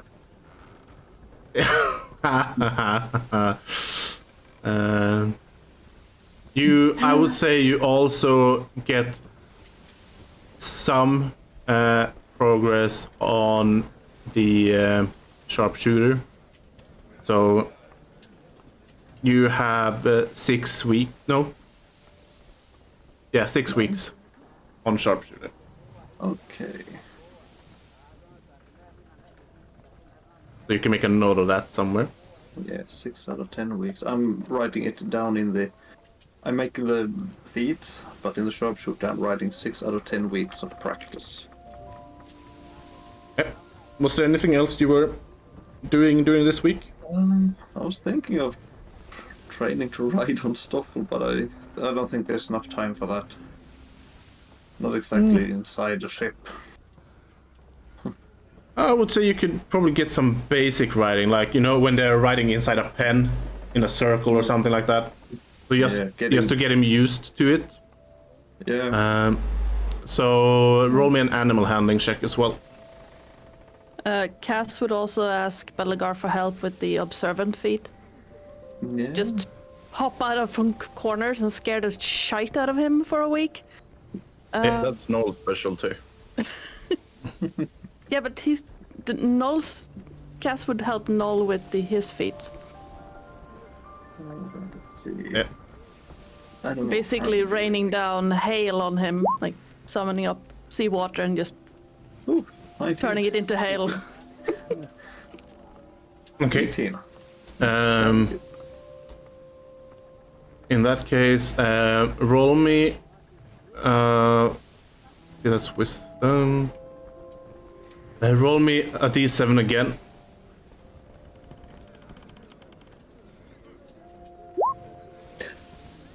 I want to reroll. He's breaking point. Yeah, sure. Oh, that's better. All right. So we removed 2. No, From we that? removed Rickon only. Only Rickon. Yeah. No, but we will remove 2 because the lack of time, and also it's not a nat 20. So you would have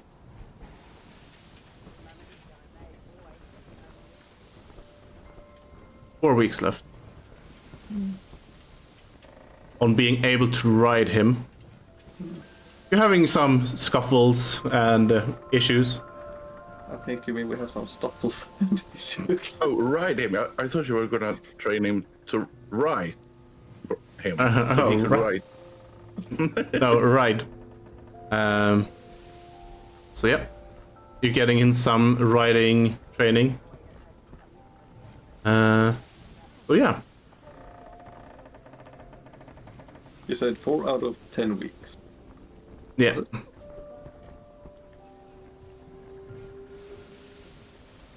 Like you have 4 weeks left to learn. Yeah. I guess it's because you have such a tight bond with Stoffel that it goes quite easily for you. Yeah.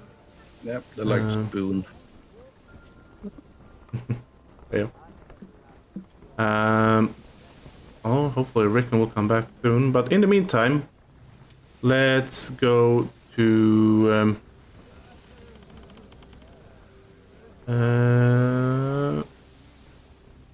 I guess we can go with Cass. So I made a handy list. During the week, well, first of all, it's going to be exposed to Rickon's hand-to-hand training.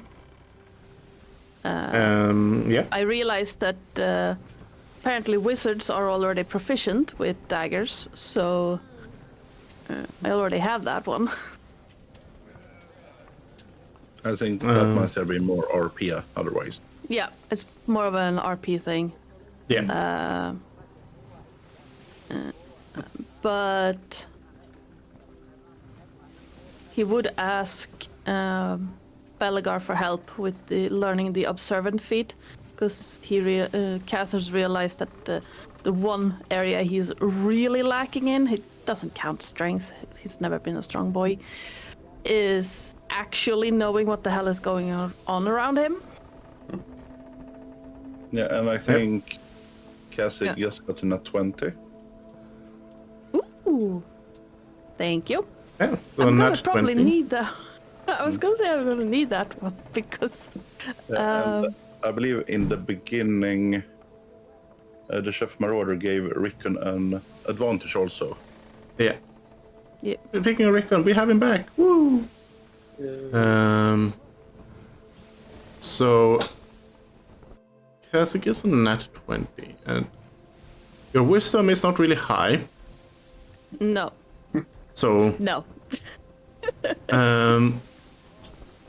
for you it's just straight 10 weeks to learn. Yep. But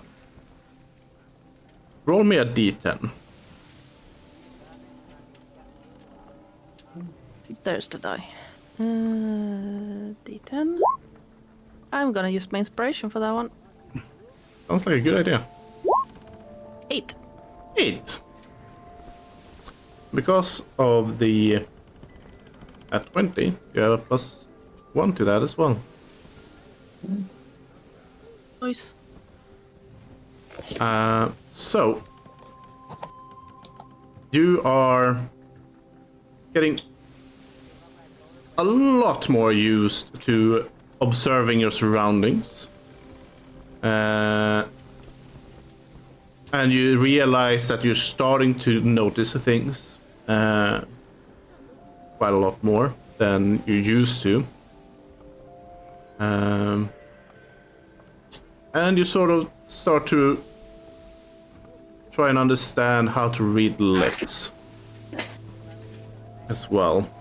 You're not quite there, but you're very close to figuring it out. So you have 1 week left.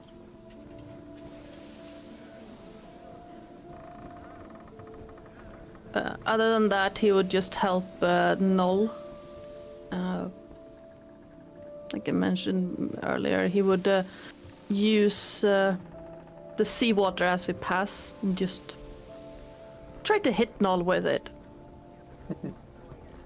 And see what he does, if he can dodge or if he wants to use the mage hand to make it go away. Yep. So I guess we are was there anything else you were doing during the week as well, or?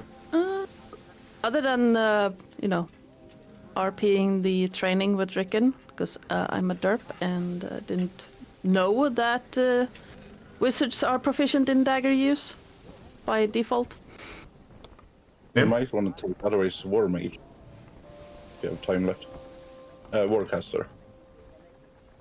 Yeah, Well, the other Warcaster. one was Fate Touched, but I was going for Warcaster for the level 8 one. Yeah. I guess you could take Resilient. I don't know. You do whatever you. No, the ones I was looking at was Observant and Fate Touched. Yeah, I'd say Fate Touch would not really fit in right here. Yeah. However, you're also doing some conversations with Marbury in regards to exchanging languages, I guess.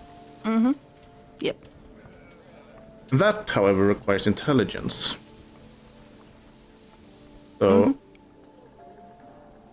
roll me a d6. D6. A 6. And also roll me an intelligence check.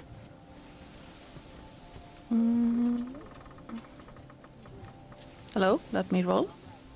Why? Oh, there it is. 22. Well, that sounds pretty good. So,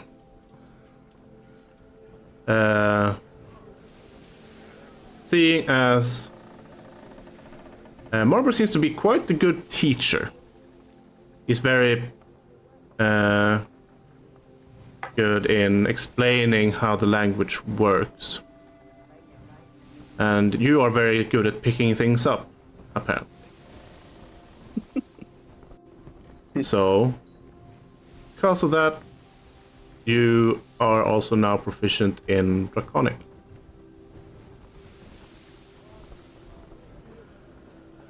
Awesome. Nice. And since you're helping Noel, let's get over to Noel then.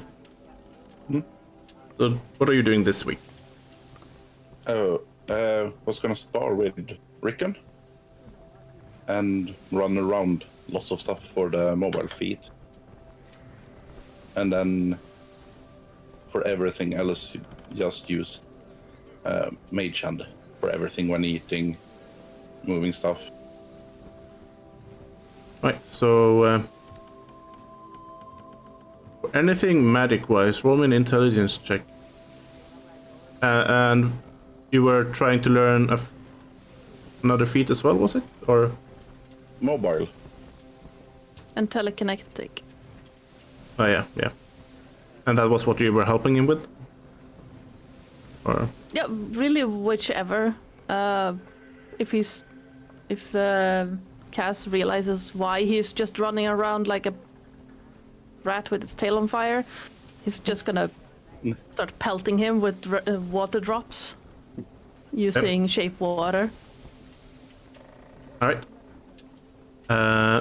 So roll me an intelligence check for the spells. Not 20.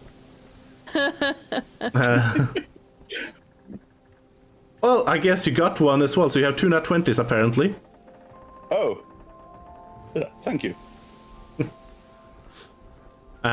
So in that case, I guess you have nat 20 on both the mobile and on the telekinetic feat. So, Yeah. in that case, roll. Let's see, your intelligence and your dexterity is what we're using. So roll me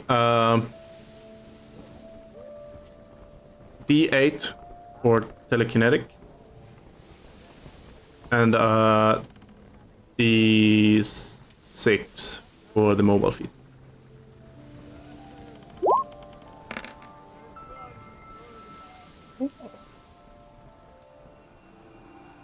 Uh, 8 on the D8 and 2. I'm gonna use my inspiration I have and re-roll the d6.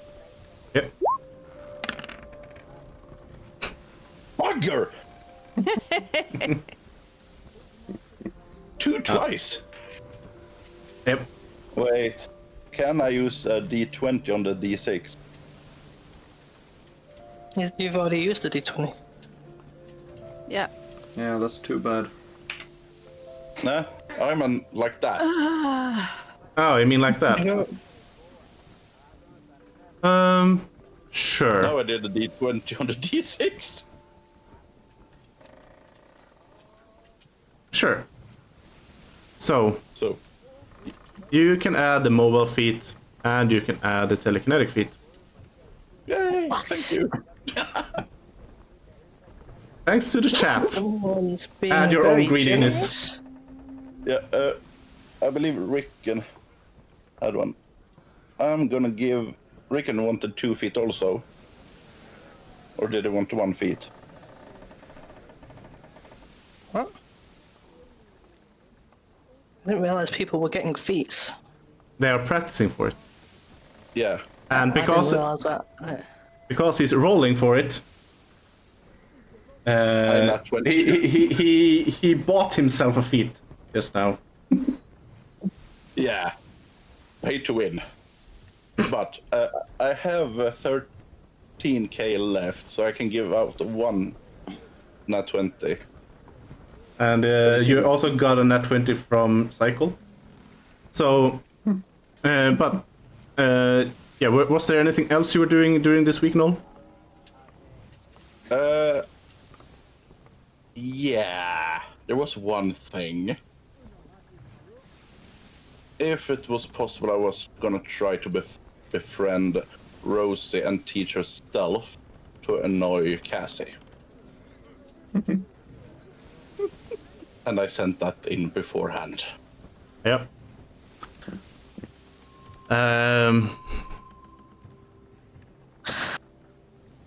What the Roll hell? me a persuasion check for that. Gee, I wonder if this is part of the training that lets me get the observant feat. Ooh!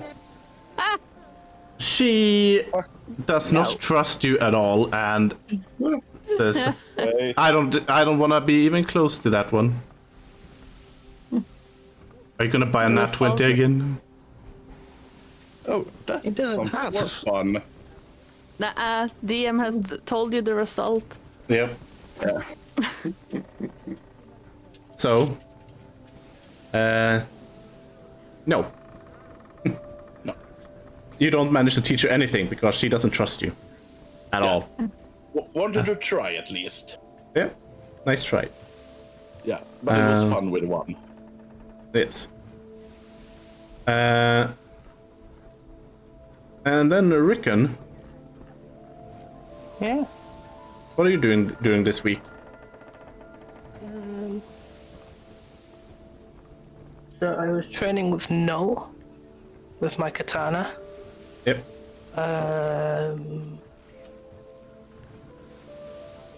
And I also asked him to teach me how to upkeep my pistol, Yep. to try and get a proper proficiency in it. Yep. I think I wanted to trade. Let's just go for dual wielder. So I'll take out. I'll ask Noel if I can borrow his other katana while I'm dual wielding. I don't know if he had a regular katana or not. I have a silvered one. But you also have a fancy one, don't you? Yeah, but That you've if you want, attuned to. yeah, if you want, you can have the silver one. Oh, well, yeah. If he gives me the silver one, I'll try learning Be careful dual with wielding. it. Okay. Defeat dual wielding or Is that where you get to attack as a bonus action with your? You can use Katana. 2 weapons that doesn't have the light if it's one-handed, because katana, I don't think they're light. You master fighting with 2 weapons, gaining the following benefits. You gain a +1 bonus to dual wielder. Is that a feat? It's a dual wielder Yeah. feat, and then there's a 2-weapon fighting style. Fighting, even when the one-handed melee weapons you aren't wielding aren't light, you could draw or stir 2 one-handed weapons. Yeah, I'll go for dual wielder because that's the only way I can actually wield them, right? Like, I wouldn't be able to wield 2 katanas if I didn't go for dual wielder. Yeah. No, I believe we used longsword and added finesse on them. So, yeah. Yeah. So yeah, in that case, Nat 20. you have a nat 20. On cycle, yeah. And are you using Dex or are you using Strength? Dex. I'm a Dex fighter. Yeah. So in your case then, so you're nat 20 on that one. So roll me a d6.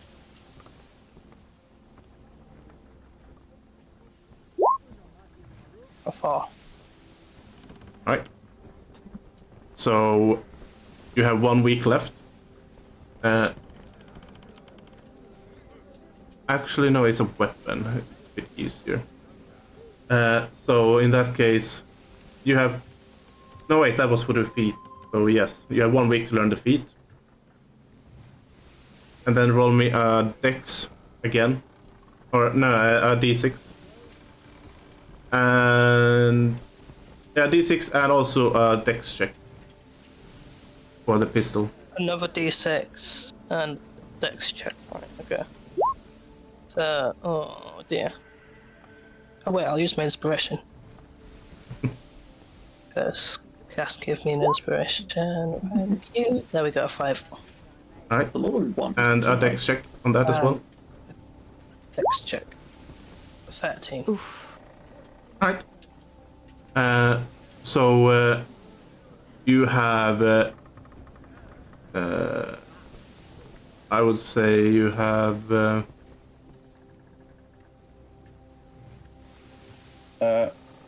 I want to give him advantage on that dex check. Alright. That's fine. There you have it.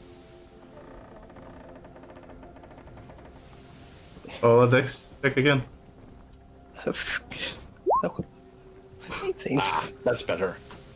I was gonna say you needed to beat an 18.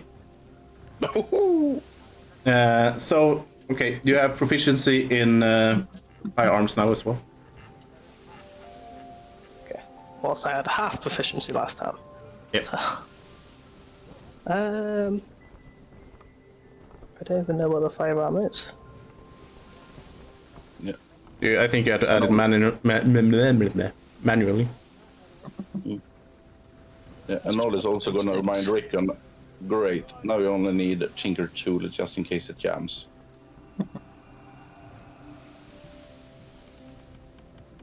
He was given a Tinker Tools Yeah, from. but isn't there a Tinker tool proficiency? It is. But at least he can repair it. Yeah. Yes.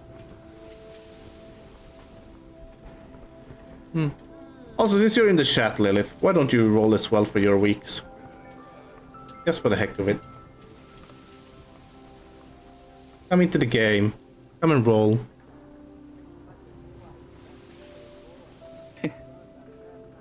I was going to save up some more and give away. Yeah, so. Not 20, no, I can't. So, just get into the game on roll 20. Go on your sheet. And roll me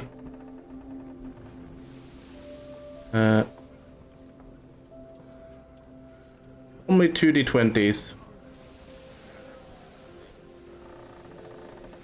And we'll use that minus whatever score it is relevant for the feats you're gonna choose.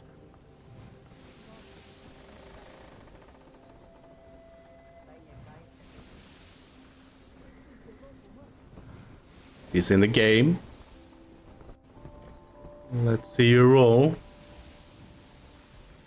No, you haven't chosen yet, but just roll me d20s, or if you know it's gonna be strength related, you can choose that, or if it's dex or constitution or whatever, you can use that.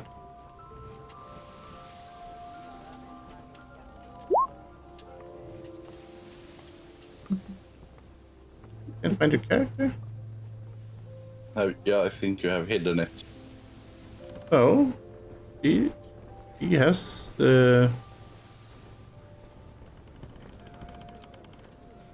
yeah, it's in your journal. Up on the top. Under player characters.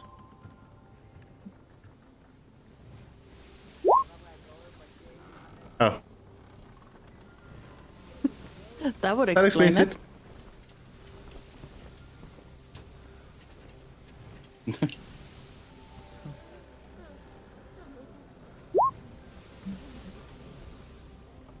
Not bad. And you can do me another one as well. On whatever score is relevant to your feat.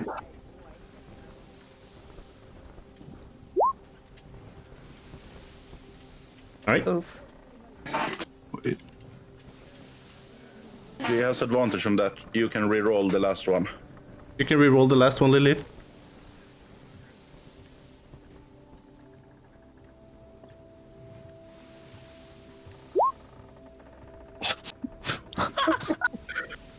Yep, that's our group. You know what? You're a new player. You get advantage again. Yeah. Sorry, didn't have enough for the last nat 20. Otherwise, I would have given you one. Give me a moment. Here. This is... Oh. Someone's getting generous.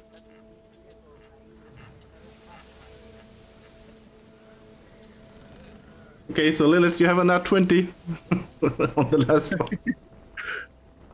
Just means that it's further away from me redeeming a resurrection on in another campaign.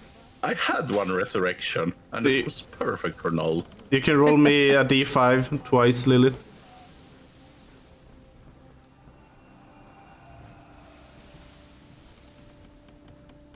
Since you're joining next week, I think it's appropriate that you are in this now. Yeah, and you get Malbert to roll separately or next week also. Yes, d5. Because you have a +5 on your strength, because you're a nasty barbarian. Somehow, I want to bring in my backup and meet her. Oh. Well, you missed your chance, Cycle. The Lorvite has already done the nat 20. A 3 and a 5. Nice. So, on the first one, you have 2 weeks left. Learn. And for the other one, you have that feat. Whichever that is.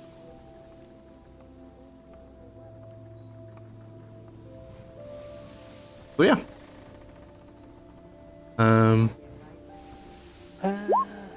Yay.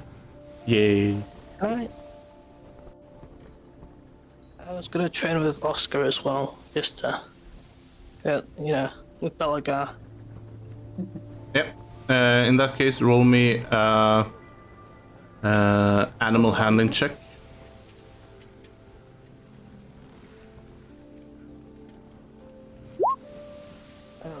I'll say with advantage because Belagar is helping.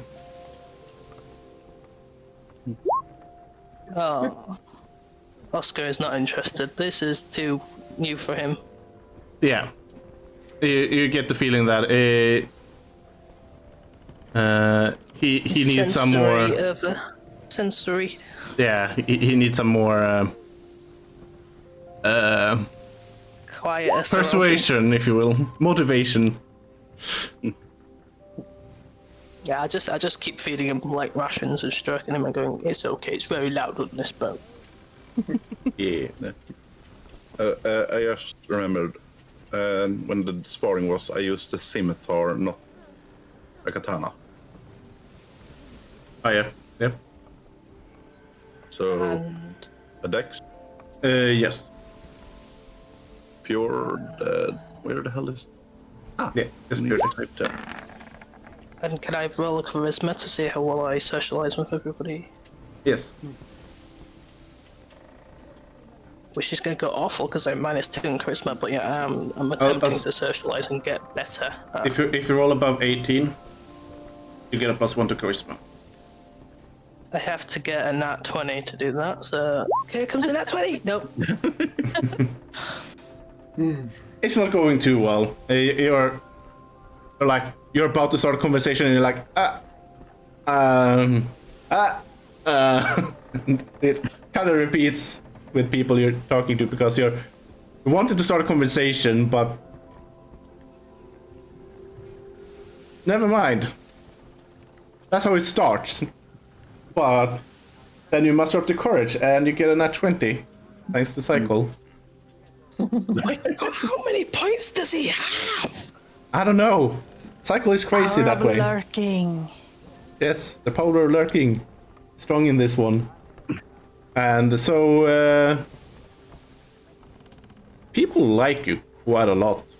Surprisingly to you, because you've never been good at talking to people, but for some reason you're finding your words. Coming in the right direction all the time during this time. Cool. Does that mean I'm distracting the nobles from the quartermaster as well? Oh, 'cause I'm talking to everyone. Yes, you are. So, yeah. I've made the quartermaster happy. Woo. Yes, Happy. which will be rewarding in the end. Yeah. And So friends you with can add everyone, a- including the little bat lady, because she just sounds adorable. Yep. So now you only have -1 in charisma. Yes. I will eventually get the inspiring leader feat, Nice. or attempt to. Yes. But yeah. Everyone keeps calling him the leader, and he's just like, but I have no charisma. Why do you think we made you the leader? So, Marber will roll for his stuff later on.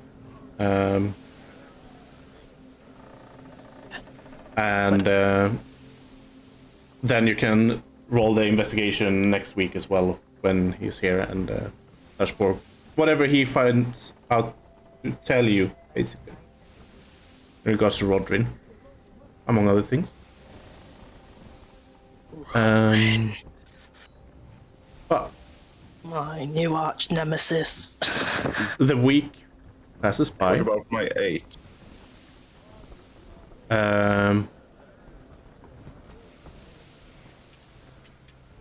You have been practicing it for a while, I believe. The scimitar. Yep. Marlborough thought I was fighting him once. So roll me would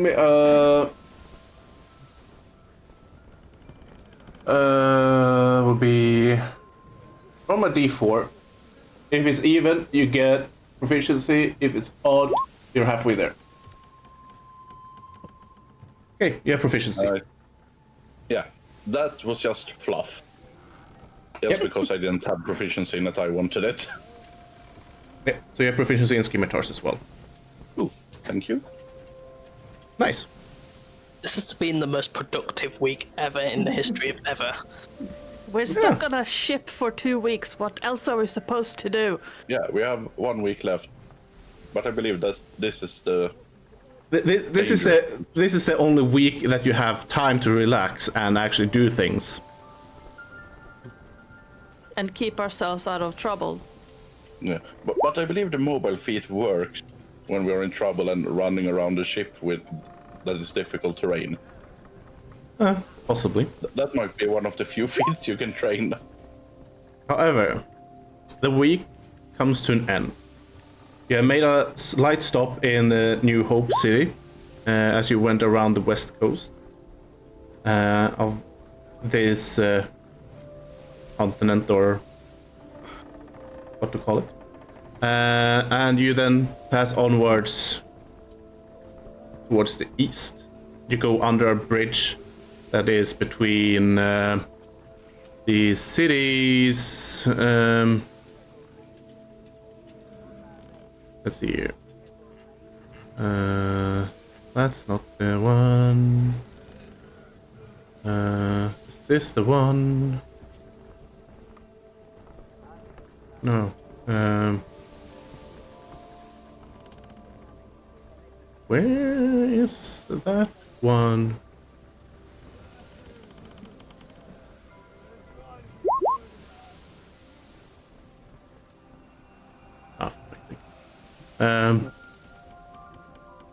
Can't find the map with the city names.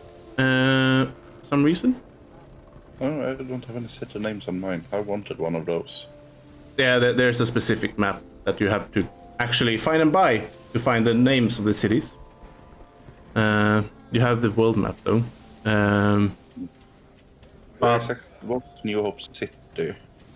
And yeah, I can show you the world map actually. Yeah, thank you, because I don't know where that city is.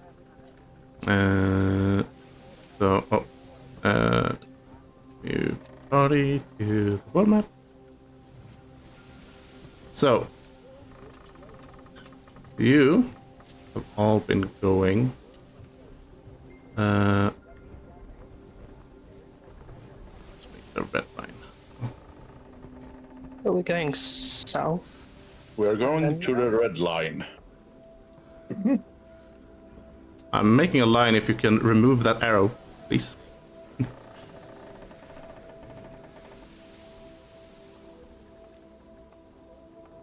To find the One Piece. And you land here in New Hope City. There's like there.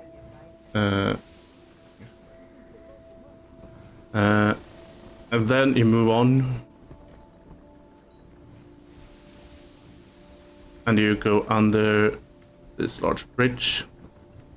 And going north of the border of the Kingdom of Coraline. And this is where the first week ends.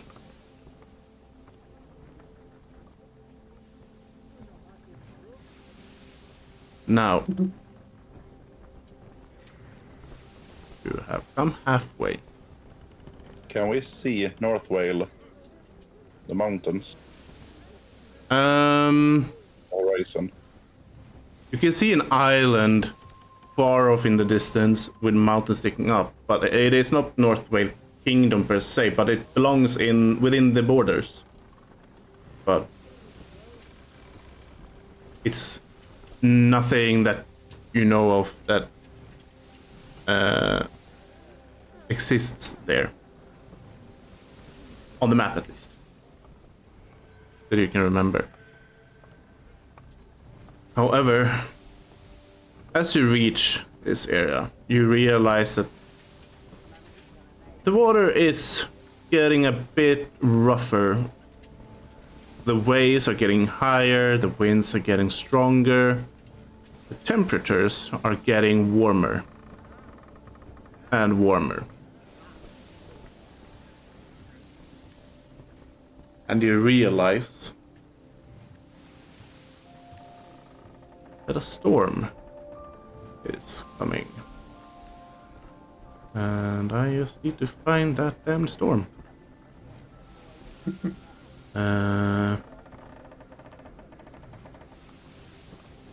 It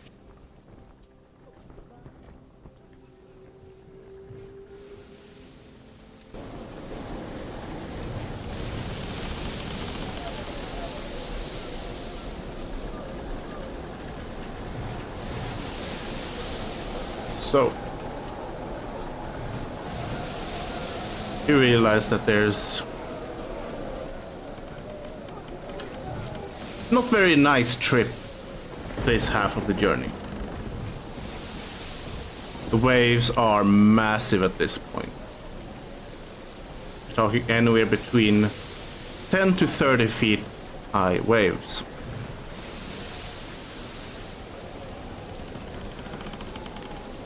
And there's lightning storms. You can see tornadoes in the distance.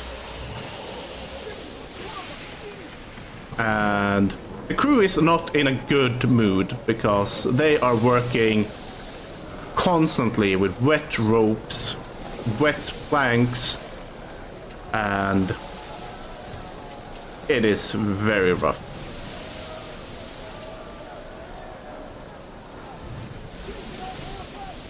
And this weather is lasting throughout the entire second week. Of constant storms.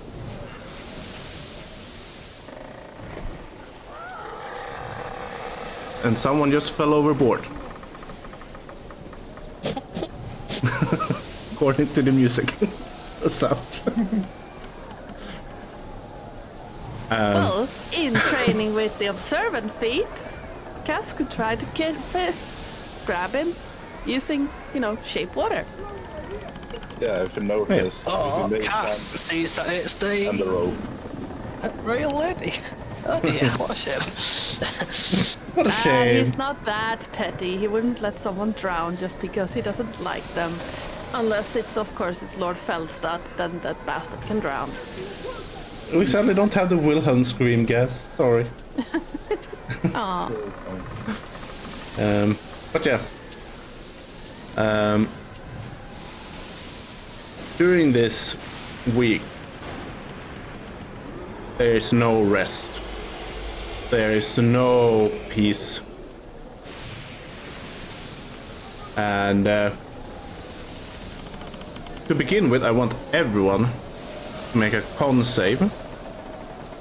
Hello, darkness, my old friend. Yay. Come to talk Talk with you again. Yes.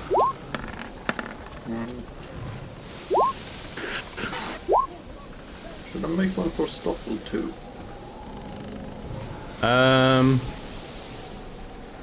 No. He shares mine.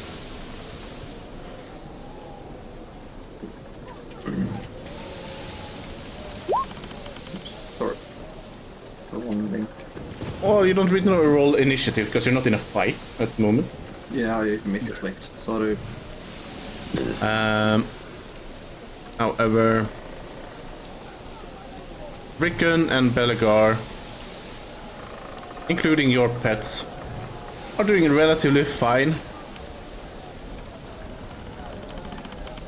Null and Cass, however, this stormy weather is awful. You're not getting any rest. Not sure what fucking sound that was, but yeah. You're not getting any rest. Uh, No That rest was the for week. shark. That was the shark screaming at the rest of the crew. Oh yeah. True. Yeah, Noel is also casting comprehend languages just when they have the spell slots for do it, just to hear what people are talking about Alright. or screaming about. Yep.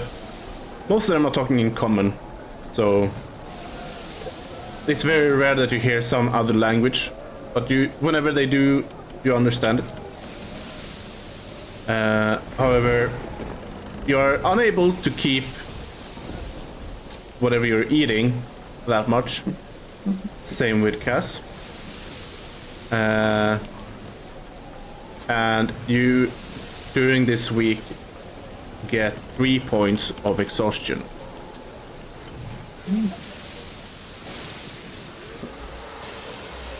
Bloody hell. I just imagine Belagar sitting downstairs drinking ale with Stoffel saying, you know, this isn't so bad. It's just like a slow earthquake that doesn't end.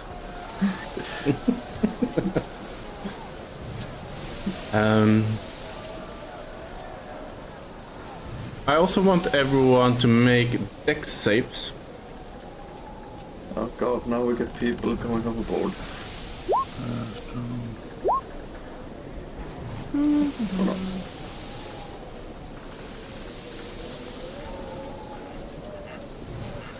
Okay.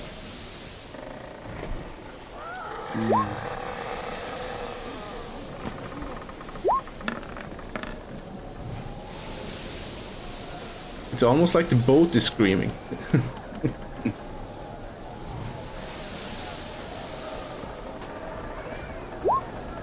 Ow.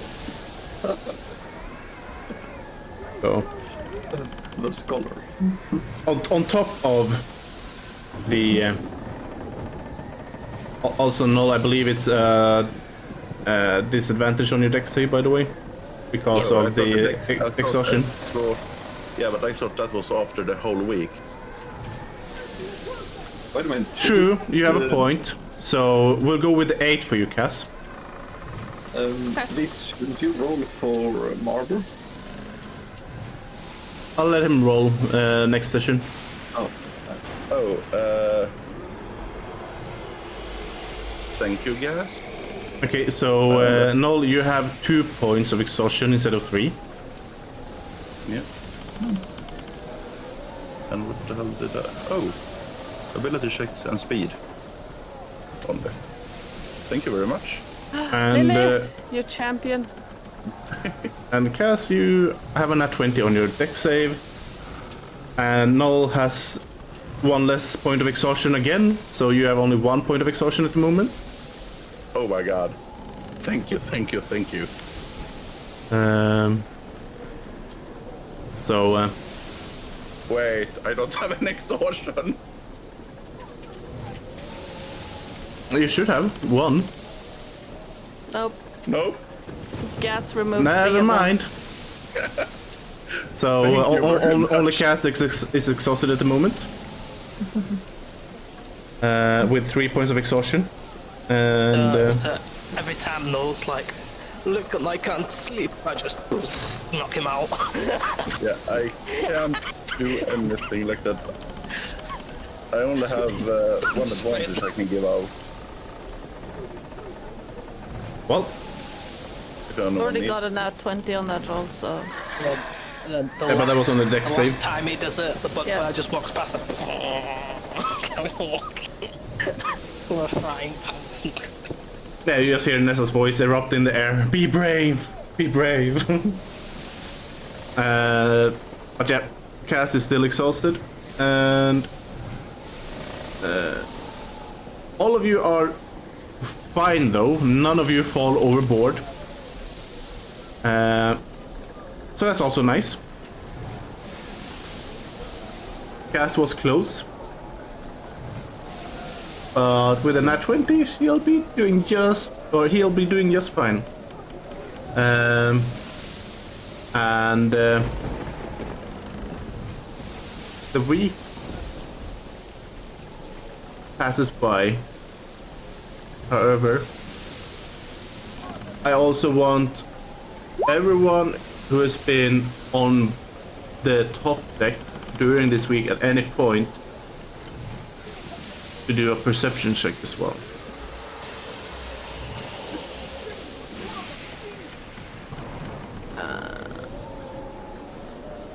Perception. 14, that's good.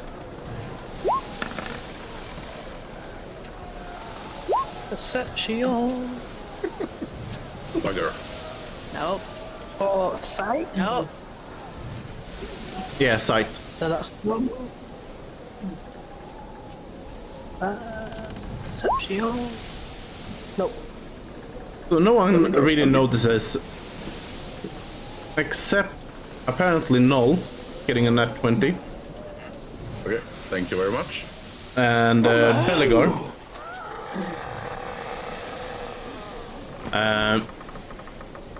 So Belegar, a null.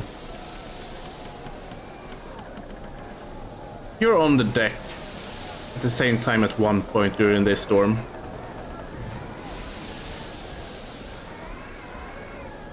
And you see something far off in the distance that is giving you the chills of a lifetime. Maybe a mile away, you can just barely see a ship being crushed and pulled underwater by tentacles that are larger than the ship itself. And you hear that sound.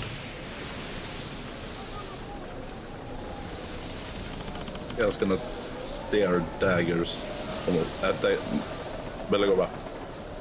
Did we really see that? I think we need a bigger ship.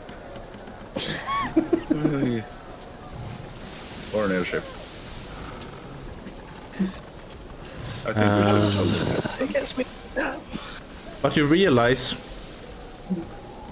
that you were the lucky ones, as the other ship was not as lucky. And you realize there are big things under the sea that are not your kind of thing to see anymore, again, ever.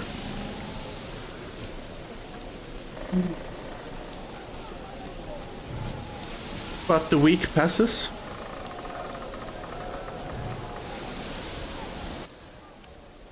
And the storm passes. And we're gonna put on the ebb and flow again. There we go.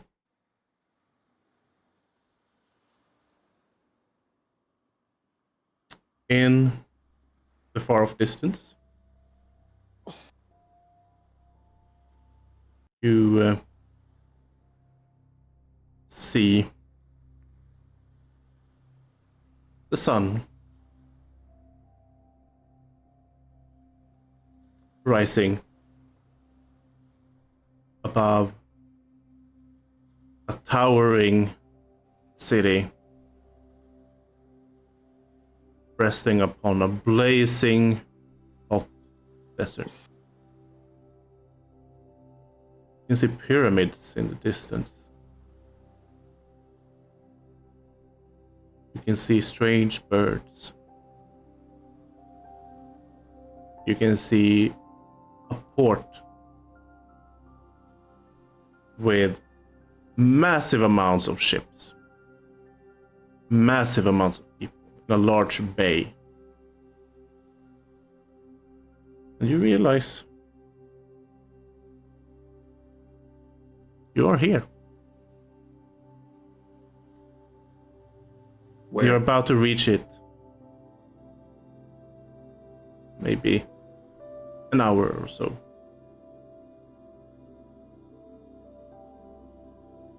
And that's where we're gonna end tonight's session. As you are arriving in Sedesia. Are you feeling okay? Yeah. You surprised I didn't send like a monster or a pirate ship at you? Yeah. Yeah. No. We're gonna fight it on our way back. I know it. What the? Let's just say I rolled for the encounter and the storm was the only one.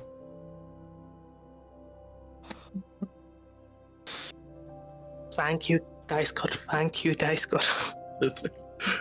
And thank you, the gas god.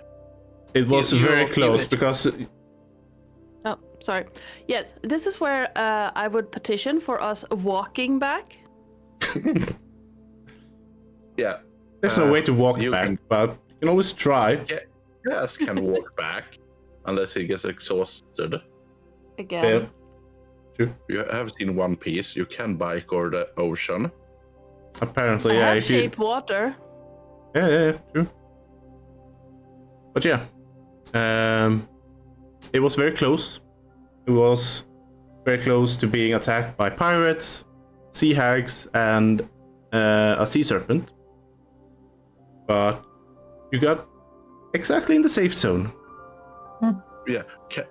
Next time we go around the globe on the other side. I think it's That should no be fast. storm. That would be a longer journey with higher risk of getting more encounters. So please do. I would love to. So if we go to the right, past the map, don't we come out on the left side? Yes, which is rumored to have dragon turtles among other things. I mean, you could theoretically cross the Pacific in our world without incident. Theoretically. Yeah. Or But we yeah. take the south pass through Amaterasu. Or go through Coraline. We could. However, we're gonna end tonight's session there. Gonna go through favorite moments. So, let's start with Belegar. Who are you playing and what was your favorite moment of tonight? I am Sir Dark, playing the Dwarf Ranger Belegar Juriksson. And I think my favorite moment was...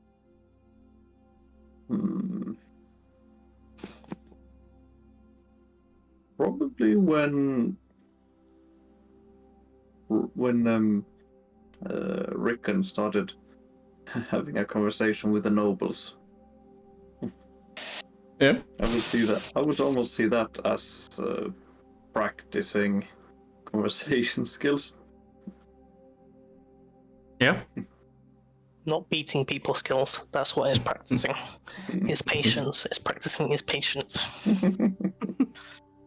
Yeah. Yeah. That's about right. Speaking of conversationalists, Rickon, who are you playing? What was your favorite moment?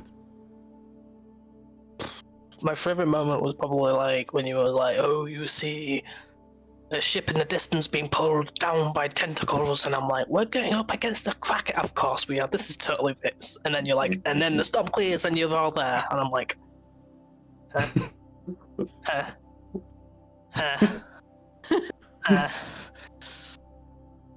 I mean, Like, sometimes the dice is on your who's been in your side. games, yeah.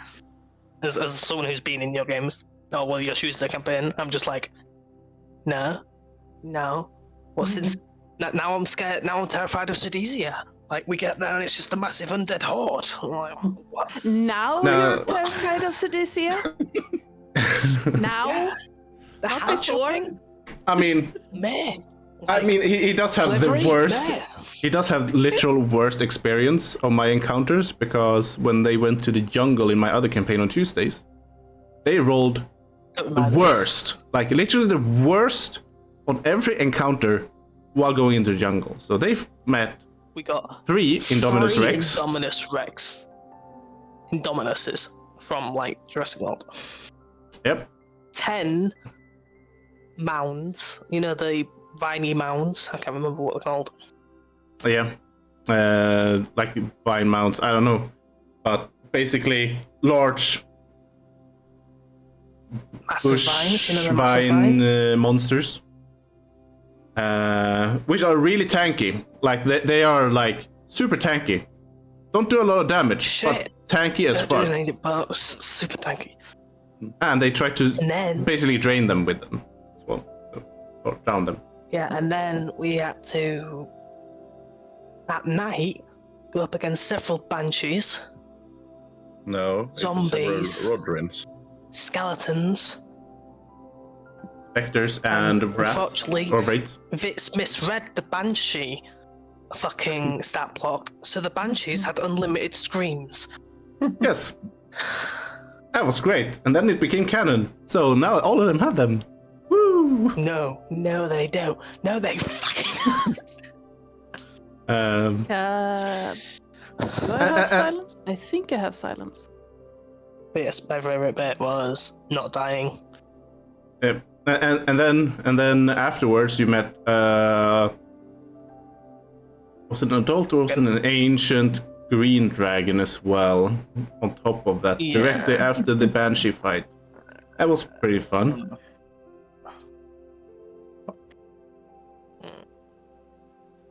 Well, I mean, we took it down in like 5 seconds. So it was really fun. I didn't even get down to the ground before we pummeled the poor thing. Yeah, you basically slaughtered it, so that was kind of fun for you, not too fun for me. But yeah, Every dragon we've got up against, they've just been like, "We're going to kill you." What? Is that 1,000,000 fireballs coming towards me? Because Yeah. they've all just like sent rage spells at it, and it's just like, oh. Yep. Blasted out. Speaking of survival instincts, Null, you caught up to your survival instincts and decided to please the half-orc quartermaster instead of angering her anymore. So, who are you? Who are you playing? What was your favorite moment? Seemed like a good idea at the time.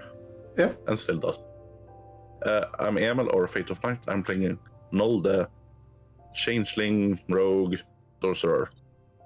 Favorite moment was, well, chat for all their help. And in-game, Bellegar and the chef. Yep. That was pretty crazy. Put a timer on that bit. Yeah. that was a bit ridiculous. I mean, that means they wasted all their points now, so they can't spend more except Gas because he has fucking unlimited amounts of points. But beside Gas, let's put Gas aside. Everyone is now out of points, so it's fine. I didn't have any points to begin with. I had points for a specific purpose that doesn't work anymore. But I should have watched you more when you played the games. Yeah, it's totally fine. Totally fine. You have more chances to catch up on the points. Speaking Well, I of have catching 2 times up, points. Yeah. Not one time, not 1.2, 2 times. I got fucking tier 3 membership. Yeah. So Speaking that of- doubles the points. Speaking of catching up, Cass, you were catching a lot of conversations as you learned the observant feat. Yep. So, Well, who are you? Who are you playing? What was your favorite moment? hello, I'm Ardana or Joe or Oi, you there. Ha, I got there before Vitz did. I'm the GM and channel runner over at the Lorite. I play Cass, the enchantment wizard with the sticky fingers and currently a concussion. With those 3 levels of exhaustion. I think my favorite moment was Taken, because that was Bellegar and the chef. I can only apologize profusely for that moment. Oh, don't! It was amazing. The runner-up is another Bellegar moment, but it's basically when he turned away from the fat lady and went, "Hey, Cass, we're starting a rebellion." Yeah, just speaking it out loudly. Let's join the rebellion. And people are like staring at you, like, what the fuck? And he's like, yeah, keep your hands to yourself. Like, think that half was the the party issue. Half the party were like, we miss Nessa. Yep. You lost the only one responsible in this party. I feel like Nessa would join the rebellion though. Yeah. Yeah, Stop slavery. She'd be the one leading them into battle. Possibly. yeah. Not necessarily, It's but a possibly. lot, but Yeah, yeah, with that's Nessa a got question. But yeah. Speaking of rebellions, I'm rebelling now by taking over and saying my favorite moment, because I'm Beats Kuga and I'm the owner of the stream. And I think my favorite moment was not that knock on the door, but I'll check Discord. Sure.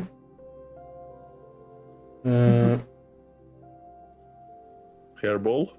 Oh, right. What?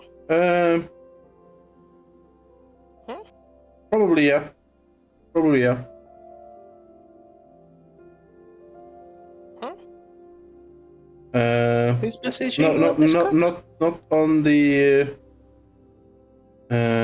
first question. I believe. I don't think that's gonna happen, but for the second one,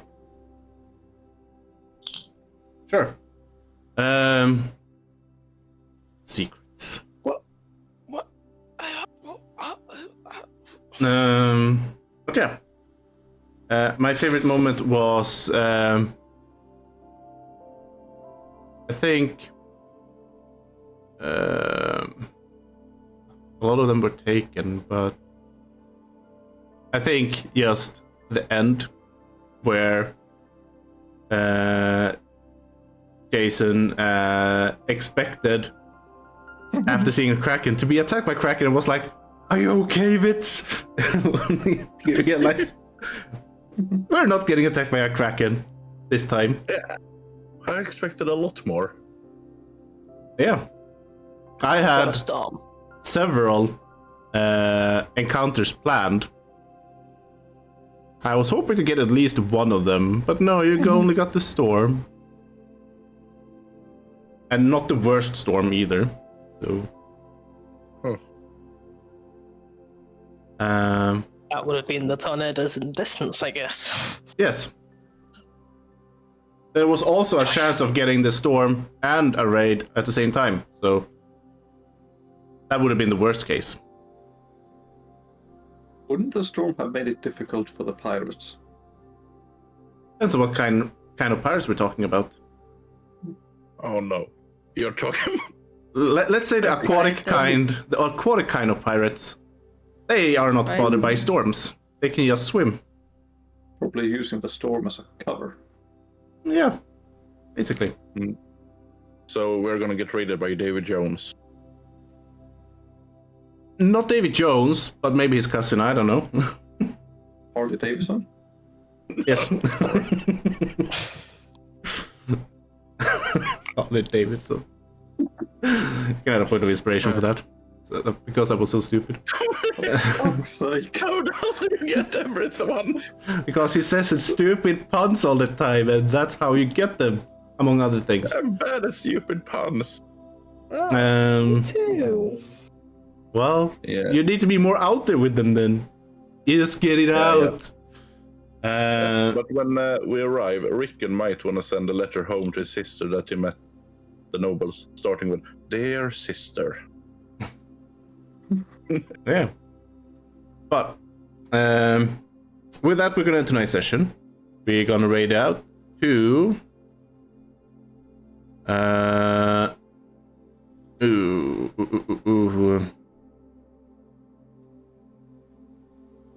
let's do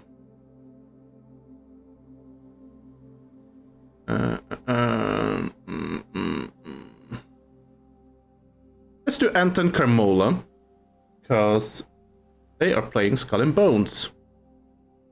So that is quite thematically correct, isn't it? So raid Anton Carmola.